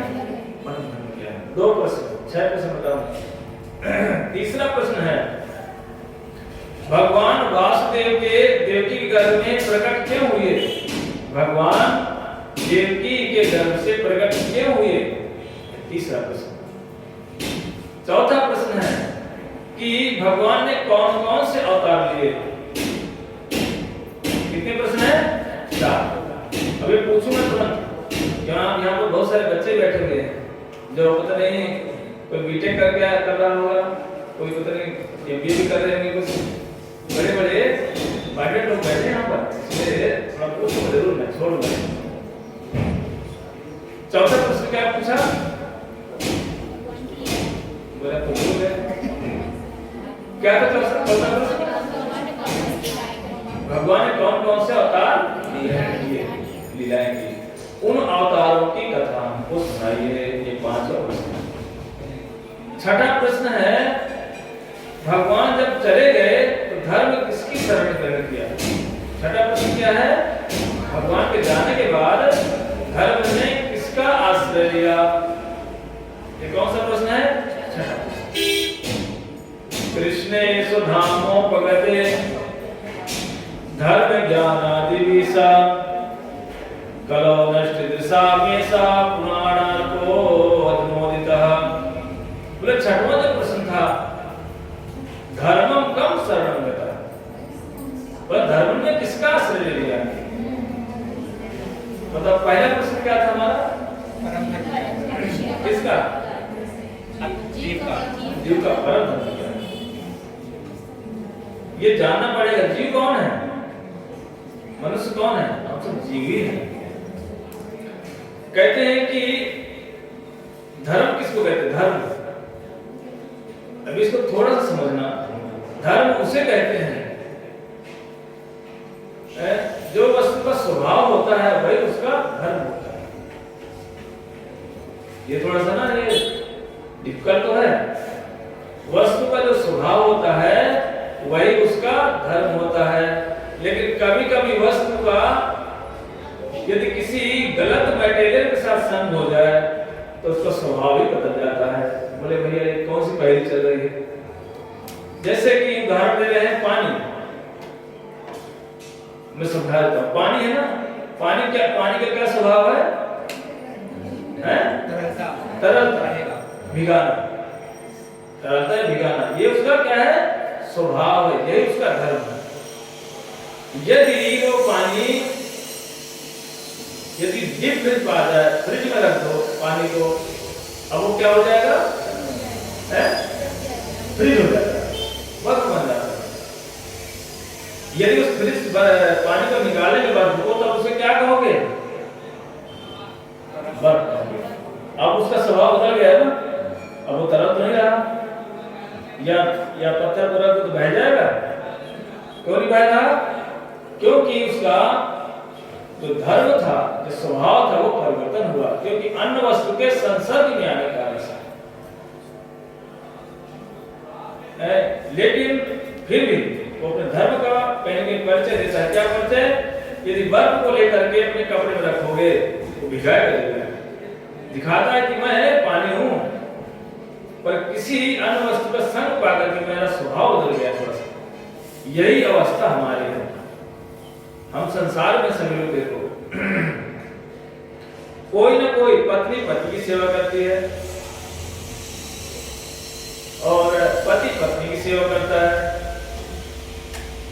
पुत्री माँ की सेवा करती है, माँ पुत्री की सेवा करती है, बेटा पुत्री की माँ की सेवा करता है, पिता की सेवा करता है। सब एक दूसरे की सेवा ही कर रहे हैं, नहीं कर रहे हैं क्या? देखो, क्या माँ है, क्या पुत्र की सेवा नहीं कर रही है? सेवा करती है। या पुत्र अपनी माँ की सेवा नहीं करता? सेवा करता है। हम सभी लोग सेवा कर रहे हैं। इससे पता चल जाता है कि हम सबका धर्म क्या है? सेवा करना। राजा बनना नहीं है। देखना, कोई राजा भी होता है ना, यदि कोई डिस्ट्रिक्ट मजिस्ट्रेट है मान लो, वो भी अपने जब चेयर में बैठेगा ना तब तो नौकरों को आदेश देगा, लेकिन ज्यादा समय तक नहीं बैठ सकता। उसको जब घर जाएगा ना तो पत्नी क्या बोलेगी? थैला पकड़ो, जाओ मंडी सब्जी लेकर के आओ। जहां पर वो आदेश देता था बड़े बड़े अधिकारियों को, बड़े बड़े लोग आकर के हाथ जोड़ते थे, ऐसा करो वैसा करो, लेकिन घर में जाते क्या करते मम्मी, बोले थैला पकड़ो जाओ मार्केट जाओ, तो बेचारा कहता ठीक है जा रहा हूं। यहाँ पर उसने भी दास्ता स्वीकार कर लिया, ये भी नहीं कि वो गुस्से से कर रहा है, बड़े सुख पूर्वक करता है। पत्नी बोलती कि तुम्हें समझ नहीं आता एक बार, तो हाँ समझ रहा हूँ, जो संसार को समझा रहा है वहां बैठ करके बड़े प्रसन्न होकर स्वीकार, क्यों, उसको भी वो दास्ता स्वीकार है,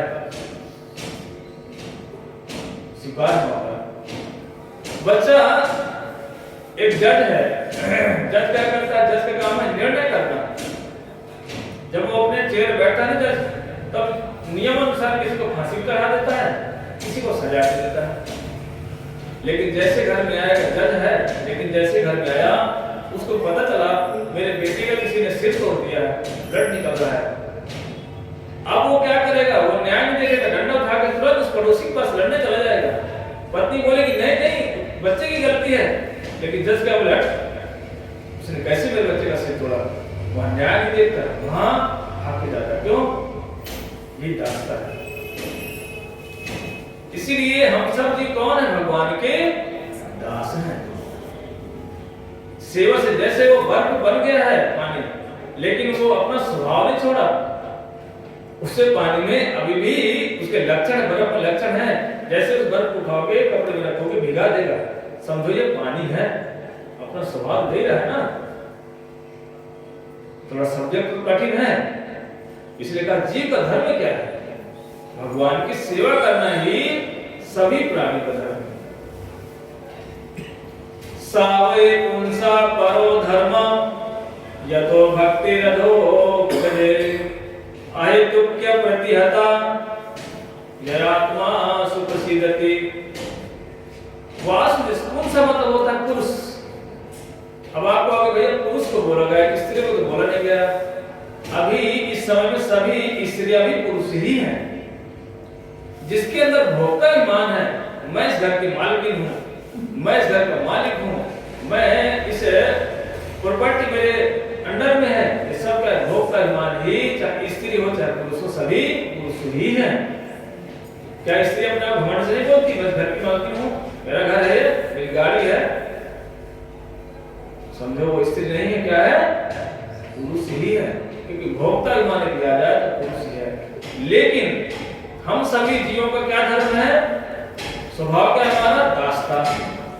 जीवरे स्वरूप है नित्य कृष्णदास, कृष्णेर ततश्च शक्ति भेदा भेद प्रकाश। सब जगह हम कहां से उत्पत्ति हुए, संस्कृत तुम्हारे प्रभु जी बोल रहे थे ना, यही है कि हम सब कहां से आए, बोले हम सब भगवान के अंश हैं। ममे वांसे जीव लोके जीव भूता सनातना, हम भगवान के अंश हैं। वेदों में भी श्लोक भरे पड़े हैं, यदि बोलने लगे तो बहुत सारे श्लोक हैं। कहते हैं जीव कहां से आया, बोले भगवान की तटस्थ शक्ति से आया। बोले एकमेव परम तत्वम स्वाभाविकांचित सत्या सर्वदय स्वरूप तद्रूपै भवति प्रधान रूपेण तिष्ठते। इस तत्व को यदि कोई जान जाएगा कि हम कहां से आए, कौन है हम, बोले अब आप सोचते होंगे कि भाई हमको सब जानने की क्या जरूरत है। ये इसीलिए जानने की जरूरत है कि हम कहां से आए हैं, कहां जाना है। यदि कोई इतना समझ गया, कहते हो संसार रूपी सागर से निकल सकता है, नहीं तो भाई संसार से निकलना इतना सरल नहीं। हम क्या सोचते हैं, ये मेरा पति मेरा मालिक है, ये मेरी माँ मेरी मालिकन है, बोले यही मेरा कल्याण करेंगे, बोले वो कहां से करेंगे, वो बेचारे खुद ही फंसे पड़े हैं। इसीलिए हम संसार में सभी भगवान के अंश हैं।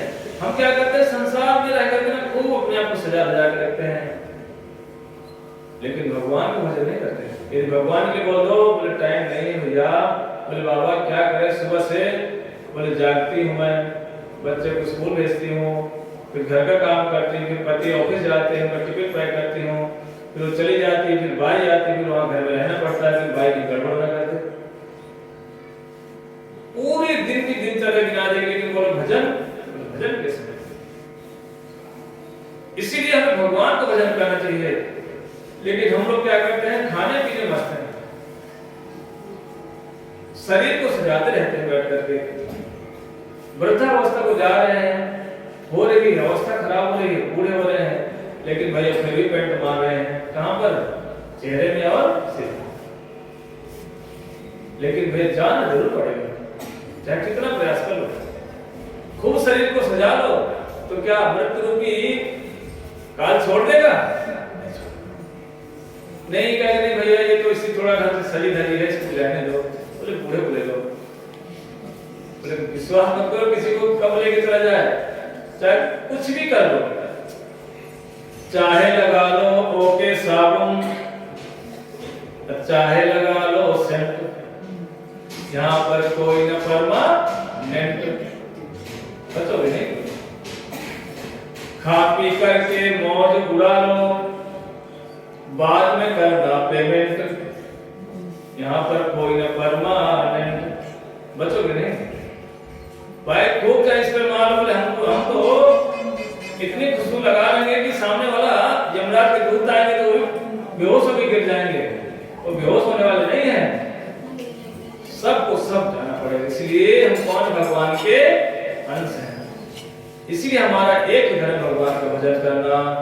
बोलो हरे कृष्णा कृष्णा कृष्णा हरे हरे, हरे राम राम राम हरे हरे। जोर से बोलो हरे कृष्णा कृष्णा कृष्णा हरे हरे, हरे राम राम राम हरे हरे। एक तरफ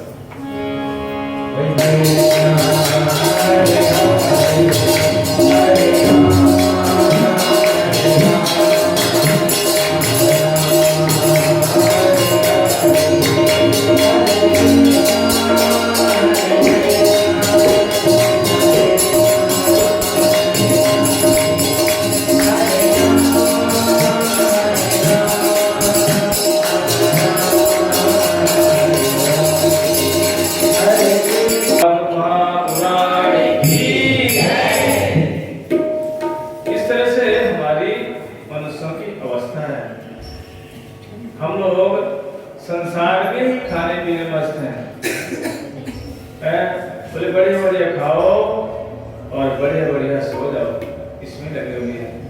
और काल रूपी व्याल कब आकर के, काल व्याल ग्रास त्रास निर्नाश है तवे, कहते काल रूपी सर्प कब आता है और निगल के चला जाता है पता नहीं चलता। इसीलिए हम सबको भगवान का नाम, एकादशी का व्रत, रोज हमें तुलसी जी में पानी जल जरूर देना चाहिए। यदि कोई 3 काम करना शुरू कर दे, कहते समझो उसको काल रूपी व्याल हाथ में लगाएगा। भगवान की कथा है, सुनते सुनते उस व्यक्ति को कभी भी सर्व दंशन नहीं कर सकता, खा नहीं सकता। इसीलिए हमें सबको भगवान की कथा जरूर जरूर सुननी चाहिए। बोले इससे हमें फायदा क्या होगा?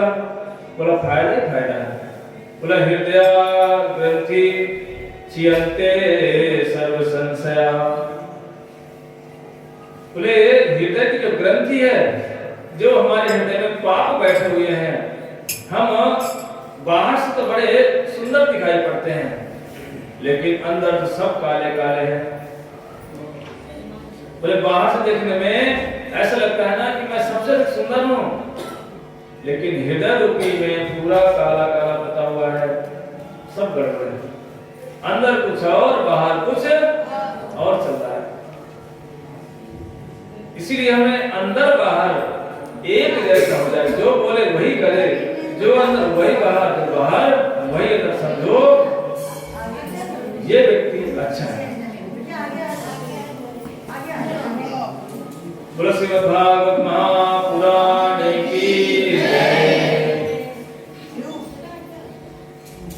इसीलिए हमें भागवतम सुनने से यही लाभ है कि हमारे हृदय रूपी जो संसार में हम फंसे पड़े हैं, कामनाएं भरी पड़ी हैं, इन सब से हमारा पीछा छूट जाता है। इसीलिए हमें भगवान को जरूर तत्व रूप में जाना चाहिए। जीव कौन है, माया क्या है, मैं कौन हूँ, संसार क्या है, सब कुछ जानना है, तभी उसको जानना कहते हैं। श्री सूत गोस्वामी ने एक प्रश्न किया, बोले महाराज ये बताओ, ये भागवतम किसने किसको सुनाया, क्यों सुना, कहां पर सुना? इतने सारे प्रश्न पूछ लिए। क्यों सुना, कहां पर सुना, क्यों सुनाया, कब हुआ, इतने सारे प्रश्न पूछे। श्री सूत गोस्वामी कहते हैं, सौनकादि ऋषियों, द्वापरे समं प्राप्ते तृतीये युग पर्ये जाता पराशरा दोगे व्यास व्याकलया हरे। बोले ये पराशर के पुत्र थे कौन? वेद व्यास जी। इनका जन्म हुआ। इनका जन्म होते ही इन्होंने जब संसार की ओर देखा, पूरा संसार की अवस्था खराब पड़ी। क्या देखा कि सभी जीव खाने पीने में मस्त है। आहार निद्रा भय मैथुनांच समान तत्पशुभि नराणाम धर्मो हिते सामधिको विशेषो धर्मेण हीना पशुभि समाना।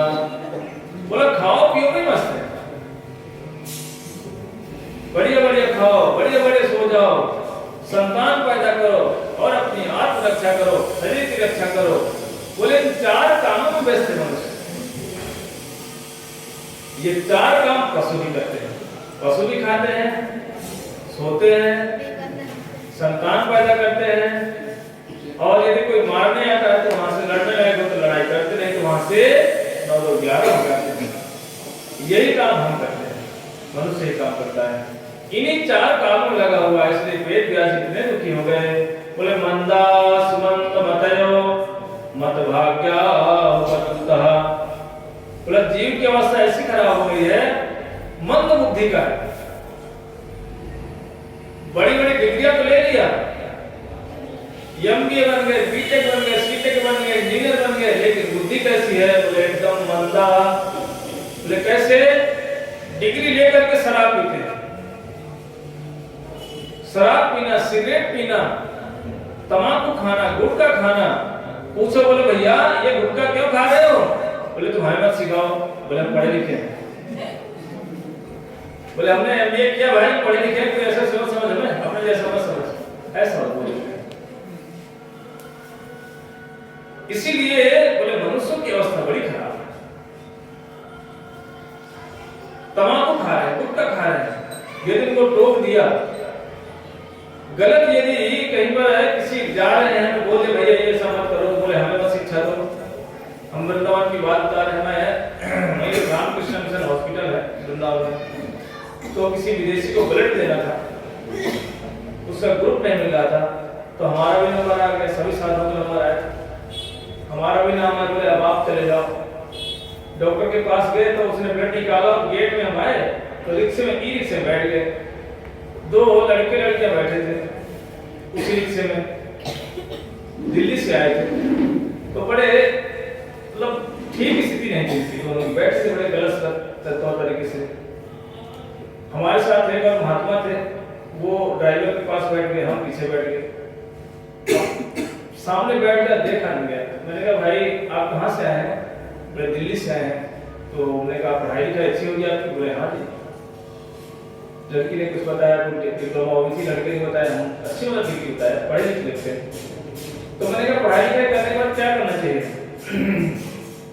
बोले नौकरी करनी, पैसे कमाना चाहिए। तो मैंने कहा एक सभ्यता भी सीखनी चाहिए कि नहीं सीखनी चाहिए? बोले हाँ, क्या करनी सभ्यता हमको आती है। तो मैंने कहा तुम दोनों जिस तरह बैठे हो ये सभ्यता है? तब वो फिर थोड़ा सा बोले हिला लगा हम गलत बैठे हैं। उनको जिस तरह से गलत अवस्था में तो लगा हम ठीक है, पढ़ लिख करके अवस्था है, पढ़ लिख करके। इसलिए कहा मंदा सुमंद मतयो, बोले उनकी बुद्धि खराब है।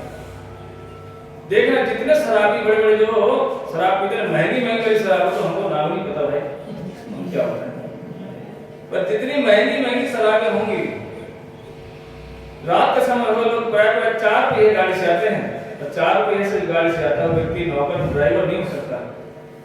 बच्चे अच्छे घर से लोग आते हैं और आकर के महंगी वाली शराब लेंगे और निकल जाएंगे। क्यों? शराब पीते हैं। क्या किया है? पढ़ाई किया, डिग्री ली है, बड़े डिप्लोमा लिया है।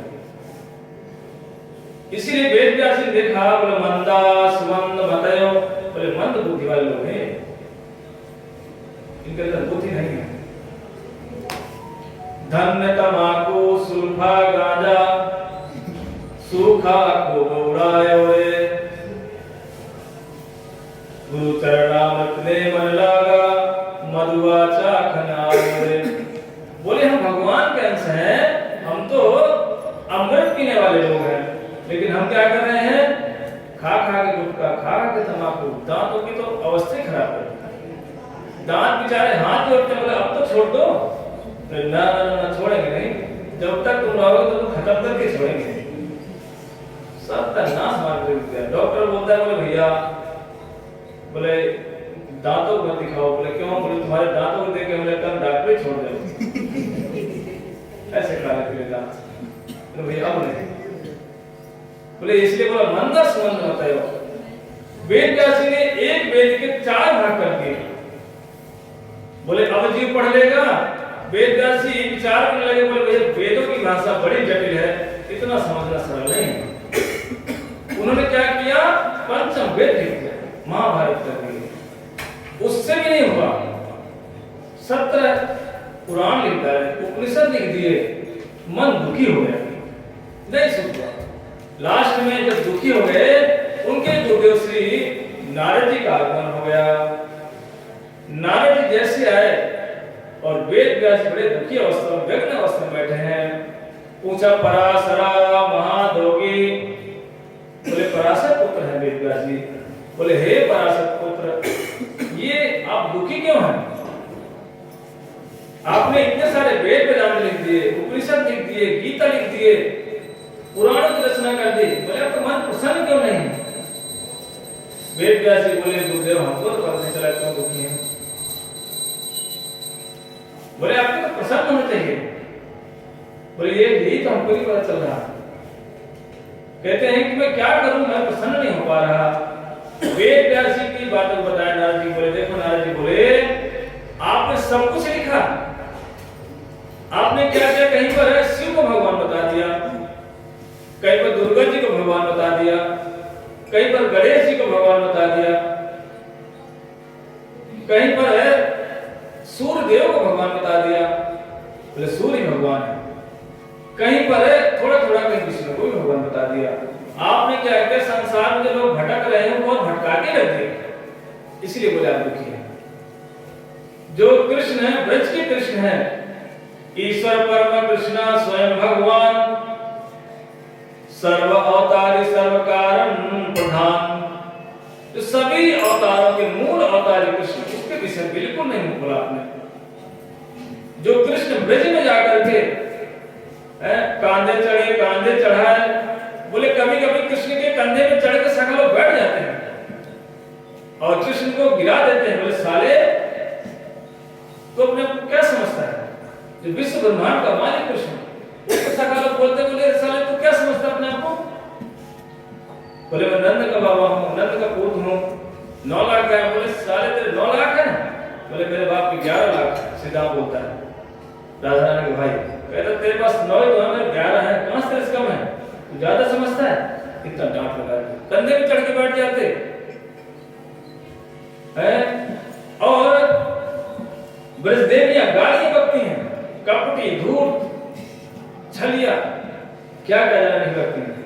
लेकिन कृष्ण बोलते प्रिया यदि मान करे करे भरसन, वेद स्तुति है के हरे मोर मन।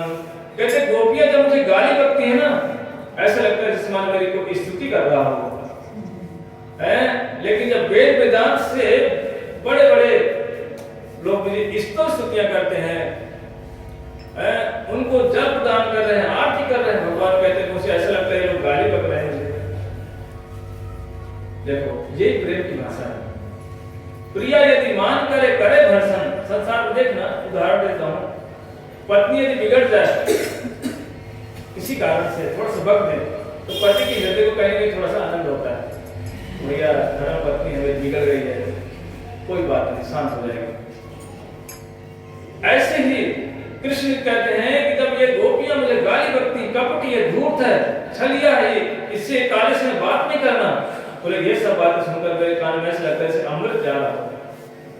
अब बोले वहीं पर जब बड़े बड़े वेद वेदांत वाले ब्राह्मण लोग इस तरह स्तुतियां करते हैं, कहते यम ब्रह्मा वरुणरुद्रवर्ता स्तवन्ति दिव्ये स्तवे वेदेर सांग पद क्रमोपनिषदेर गायन्ति यम सामगाः। कहते भैया वो मुझे आनंद नहीं आता, ऐसा लगता है जैसे ब्राह्मण लोग मुझे गाली बक रहे हों, मजा नहीं आता। लेकिन जब गोपियां गाली करती हैं ना, उल्टा कृष्ण यहाँ तक बोल देते हैं, न पारे हम निर्वज्य संयुताम। बोले हे गोपियों, मैं आपका ऋणी हो गया हूँ, मुझे अपने स्वभाव से मुझे क्षमा कर दो, क्षमा मांगते हैं। नारद जी बोले इन सबका आपने वर्णन नहीं किया, इन सब लीलाओं का यदि वर्णन करते, जो कृष्ण है, ब्रज के जो कृष्ण है, भगवान होकर के वो अपनी भगवत्ता ही भूल गए। यशोदा मैया पकड़ के एक चाटा मारती खींच के, मुझे बहुत बदमाशी करता रहता है, तो कृष्ण चुपचाप बैठ जाते। नंद बाबा कहते लाला तो मेरी जूती उठा के लिया बाहर रखी है। अब वो कृष्ण क्या करते, बाबा की जूती उठाते। जिनके चरणों की दर्शन करने के लिए योगी लोग अपने हृदय में दर्शन करना चाहते हैं, दर्शन नहीं कर पाते। नंद बाबा क्या कहते हैं, कहते लाला मेरे पैरों की जूती उठा के लिया। कृष्ण जूती उठाने जाते, एक उठाते एक गिर जाती, दूसरे को उठाते पहली वाली गिर जाती, बड़े मुश्किल से अपने दबा के पेट में दोनों को ला करके बाबा ले आया। कभी कभी तो कृष्ण नंद बाबा के जूतियों को, पैरों की जो जूतियों को लेकर सिर में रख के लाते हैं, बोले बाबा ये लो, सोचो। बोले ऐसे कृष्ण के विषय में आपने वर्णन नहीं किया, बोले इसीलिए दुखी, सब कुछ लिख दिया। ये सुन करके जैसे ही इतनी कथा, यहाँ तक कि नारद जी ने अपना पूर्व चरित्र सुना दिया कि देखो मैं कौन था। बोले अहम पुराति भवे अभवम दास्यासु कश्चन वेदवादिनाम। बोले मैं पहले दासी पुत्र था। नारद जी कह रहे हैं पहले दासी पुत्र था, लेकिन साधुओं की कृपा से, कहते हैं एक समय चतुर्मास का समय था, साधु लोग हमारे घर में आए कुछ, और मैं उन साधुओं की सेवा करती थी। मेरी माँ कैसी थी, विधवा थी, पति नहीं थे, और हम गरीब थे घर से। दासी मतलब कि अब तो संसार में दासी मतलब एक अभिशाप हो गया है, तो राजा राम मोहन राय जी ने दासी परंपरा को ही खत्म किया था। तो दासी परंपरा हुआ करती, यदि किसी किसान घर में कोई दास हो गया, उसका परंपरा उसी के घर में सेवा करेंगे। तो नारद जी बोले देखो मैं दासी पुत्र था, लेकिन साधु हमारे घर में आए, उनकी सेवा करना। बोले मेरी माताओं के कपड़े धोती, मैं छोटा था, मैं भी भैया के साथ लगा रहता, और मेरी माता उनके लिए प्रसाद बनाती, उनके पत्तल को उठा करके जूठे में या उनके थाली को धोती, और उनके कपड़े धोना, उस जगह को साफ करना, साधुओं की सेवा करना। नारद जी कह रहे मेरी मैया तो करती, मैं भी उनके साथ करता, मैं भी ताली बजा जाकर कभी कभी साधु लोग नाचते कथा कीर्तन करके, तो बोले मैं भी नाचता उनके साथ। छोटा सा था, 5 साल से कम उम्र थी, बोले मैं भी नाचता उनके साथ। बोला मेरा खेलने कूदने मन नहीं लगता था। और फिर जब 4 महीने बीत गए और वो साधु लोग जाने लगे, मैं भी उनके पीछे पीछे चल पड़ा। साधु ने कहा बेटा कहाँ जा रहे हो? बोले बाबा मैं भी आपके साथ चलूंगा। बोले कहाँ? बोले गतम वृंदावनम। बोले मैं भी वन में चलूंगा। बोले बेटा वन में तो शेर रहते हैं, खा जाएंगे। वो वन की बात नहीं की, कौन से वन? वनम वृंदावनम गता। बोले कौन सा वन? बोले वृंदावन जाऊंगा। साधु ने कहा बेटा देख ऐसा है कि एक ही संतान अपनी माँ के, माँ से पूछ करके एक बार आ जाओ मैं साधु बनना चाहता हूँ। अब भैया पूछ कह रहे हैं किसकी माँ कहती है साधु बन जाओ? किसकी माँ कहती है? किसी की माँ आदेश नहीं देती। चाहे बेटा शराब पी करके नाली में रोज पड़ा रहे, बोले साधु नहीं बने दूंगी। कुछ भी हो जाए, मर जाऊंगी। बोले बेटा साधु नहीं बनेगा। बोले क्यों? साधु बन गया बोले मेरे भोग की वस्तु है ये, साधु नहीं बनने देना। मैं एक बार कहीं पर स्थान पर गया, ऐसे कथा करता, छोटे था थोड़ा, उस टाइम एक माता जी ने हमको देखकर बड़ा प्रसन्न हुई। बोले बाबू, गोरखपुर साइड की बात है, बोले इतनी कम उम्र में साधु बन गए। और वो थोड़ा सा रोने से लगी। तो मैंने कहा कि भैया रो क्यों रही है? बोले देख भैया बाबू, मेरा जो हृदय रो रहा है तुझे देख करके, और तेरी माँ के बोले तेरी माता पिता धन्य हो गए जो तुझे साधु बना दिया। तो मैंने कहा दादी तुम्हें भी धन्य होना है। इसका बेटा सीए कर रहा था, अपना पोता। मैंने कहा दादी तुम्हें धन्य बनना है कि नहीं बनना? तो बोले हाँ बनना है। तो मैंने कहा जो पोता जो सीए कर रहा है आपका, इसको मुझे दे दो, मैं लेके चला जाऊंगा, तुम भी धन्य हो जाओगे, तुम्हारे 21 पीढ़ियां धन्य हो जाएंगे। ना बाबा, अरे बाबा साधु नहीं बनना, साधु बनना इतना सरल नहीं है। उन साधु ने कहा कि बार भैया से पूछा, नारद जी सोचने लगे भैया कौन सा भेजने वाली है। बोले पूछने जाऊंगा, यदि लड़का जवान होने लगे और वो कहे मैं वृंदावन जा रहा हूँ, माता पिता की धड़कनें बढ़ने जाती। बोले भगवान अब क्या होगा? बोले भैया ढूंढो कहीं रिश्तेदार को फोन करो। बोले किस लिए? बोले कहीं नहीं फंसाओ, शादी कर लो, यहीं रहेंगे, जाएगा नहीं, साधु बनने देंगे। साधु इतना श्रेष्ठ पद है, कहते हैं कि यदि साधु एक घर में संतान यदि साधु बन जाए 21 पीढ़ियां काट देता है। यदि कोई मर गया है वो भी तर जाते हैं, जो मरेंगे वो भी तर जाएंगे। लेकिन यदि एक पुत्र घर में बैठा है, शराब पी रहा है, व्यभिचार करता है, लड़ाई झगड़े करता है, कहता है वो सर्वस्व को लेकर नरक में ढकेल देगा, सबके सब नरक में जाएंगे। उसको जन्म देने वाली मैया भी नरक जाएगी, पिता भी नरक जाएंगे, उसके जितने संबंधित लोग हैं सब नरक जाएंगे, क्योंकि उसने कुकर्म किया, गलत काम किया। इतनी महिमा है। हम साधु नहीं बनाएंगे। कहते भैया कभी बैराग होता भी है कई लोगों को, चल पड़ते हैं। बोले बहुत हो गया, कल जा रहे हैं घर से बाहर, लेकिन जैसे ही लखनऊ जंक्शन तक जाएंगे तब याद करेंगे, बोले भैया कोई बात नहीं, घर में तो होता रहता है खटपट, नहीं पहले बड़ा नहीं उठ रहा होता। बोले घर में भाई खटपट, चले हम गौड़िया मठ पर, बोले जा रहे गौड़ी मठ में रहेंगे, बहुत हो गया। लेकिन जैसे स्टेशन गए, पोते की याद आई, बोले मेरे बगैर कैसे पोता रहेगा, रो रहा होगा। वो पड़ोसन मुझे याद कर रही होगी, अरे कोई बात नहीं, घर में तो हो जाता है, 4 बर्तन भिड़ जाते हैं भैया, खुद ही भागा, खुद ही समझा के लौट आया। ये तो मानता है। किसी ने खींचा नहीं रस्सी बांध करके, भाई घर से किसी ने रस्सी का स्टेशन तक में रस्सी खींचा क्या कि नहीं भैया दादी जाना मत, खींच ले। किसी ने नहीं खींचा। ये ममता रूपी रस्सी ऐसी है जो दिखाई नहीं किसी को पड़ती। एक व्यक्ति विदेश में बैठा है, लेकिन उसका ममता जी घर में भारत देश में लगी, समझो रस्सी इतनी भयंकर रस्सी है वो दिखाई नहीं पड़ती कि किसको कोई काट सके। ये ममता रूपी रस्सी इतनी भयंकर होती है। इसीलिए ये ममता रूपी रस्सी कब कटेगी? जब कोई जीव भगवत भजन करता है तभी कर सकती है। नहीं तो भाई ये इतना सरल नहीं है कि हम नहीं हम तो बुढ़ापे में भजन करेंगे। बोले बुढ़ापे में क्या करोगे? बोले बुढ़ापा भैया बड़ा खतरनाक होता है, बोले घुटने में दर्द, सिर में दर्द, भजन नहीं कर सकते। इसलिए नारद जी बोले मेरी मैया से तो मैंने पूछा नहीं, समय अनुसार साधु लोग उत्तर दिशा की ओर चले गए। लेकिन देखो नारद जी का हृदय क्यों बढ़ता? क्योंकि नारद जी कपटी नहीं थे, उन्मत्त नहीं थे, अन्य विषयों में आसक्त नहीं थे। और नारद जी क्या करते थे? उन संतों के प्रसादी को, झूठे प्रसादी को खाया।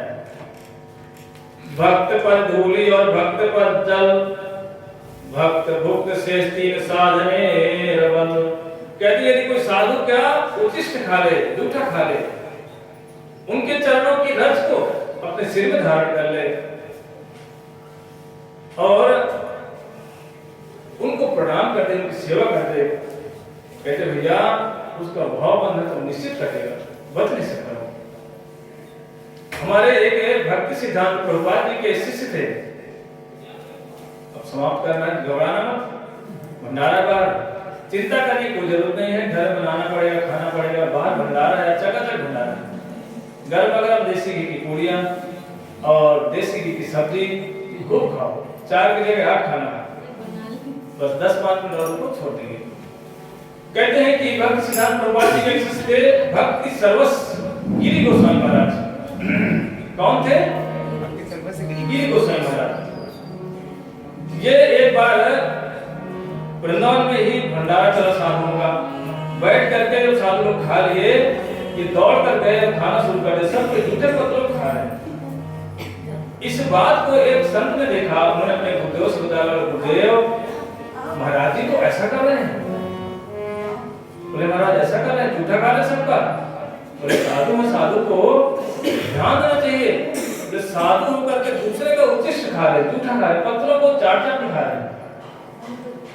जैसे इस बात को पता चला, तुरंत वो भक्ति देख माधव गोस्वामी महाराज जी थे, वो भी भक्त गए। बोले क्या कर रहे हैं? बोले जूठा खा रहे सबका।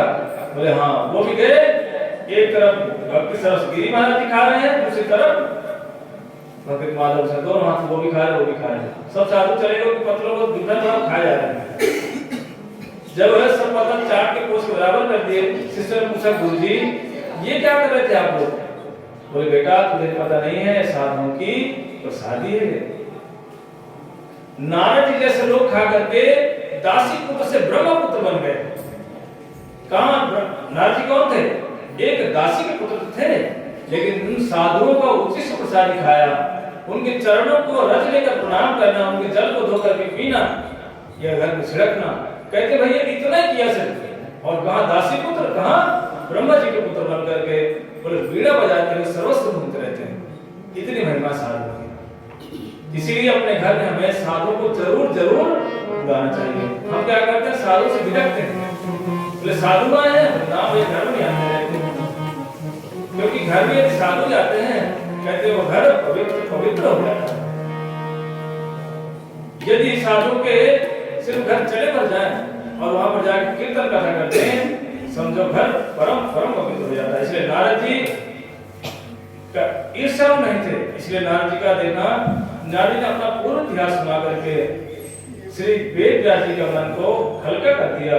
और वेदव्यास जी इतने प्रसन्न हुए, नारद जी अपने वीणा को बजाते हुए देवदत्तम एवं वीणम स्वर्भंग विभूषितम, वीणा बजाते हुए और हरि गुण कीर्तन करते हुए कहां चले गए? भगवत धाम को चले गए।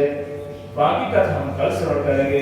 वृंदावन बिहारी लाल की जय। श्रीमद् भागवत महापुराण की जय। हरे कृष्णा कृष्णा कृष्णा हरे हरे, हरे राम राम राम हरे हरे। संतन के संग लागे तेरी अच्छी बनी, संतन के संग लागे तेरी अच्छी बनेगी, अच्छी बनेगी तेरी बिगड़ी बनेगी, अच्छी बनेगी तेरी प्रभु संत बनेगी। हर जाए तेरो भाग्य तेरी अच्छी बनेगी, संतन के संग लागे तेरी अच्छी बनेगी।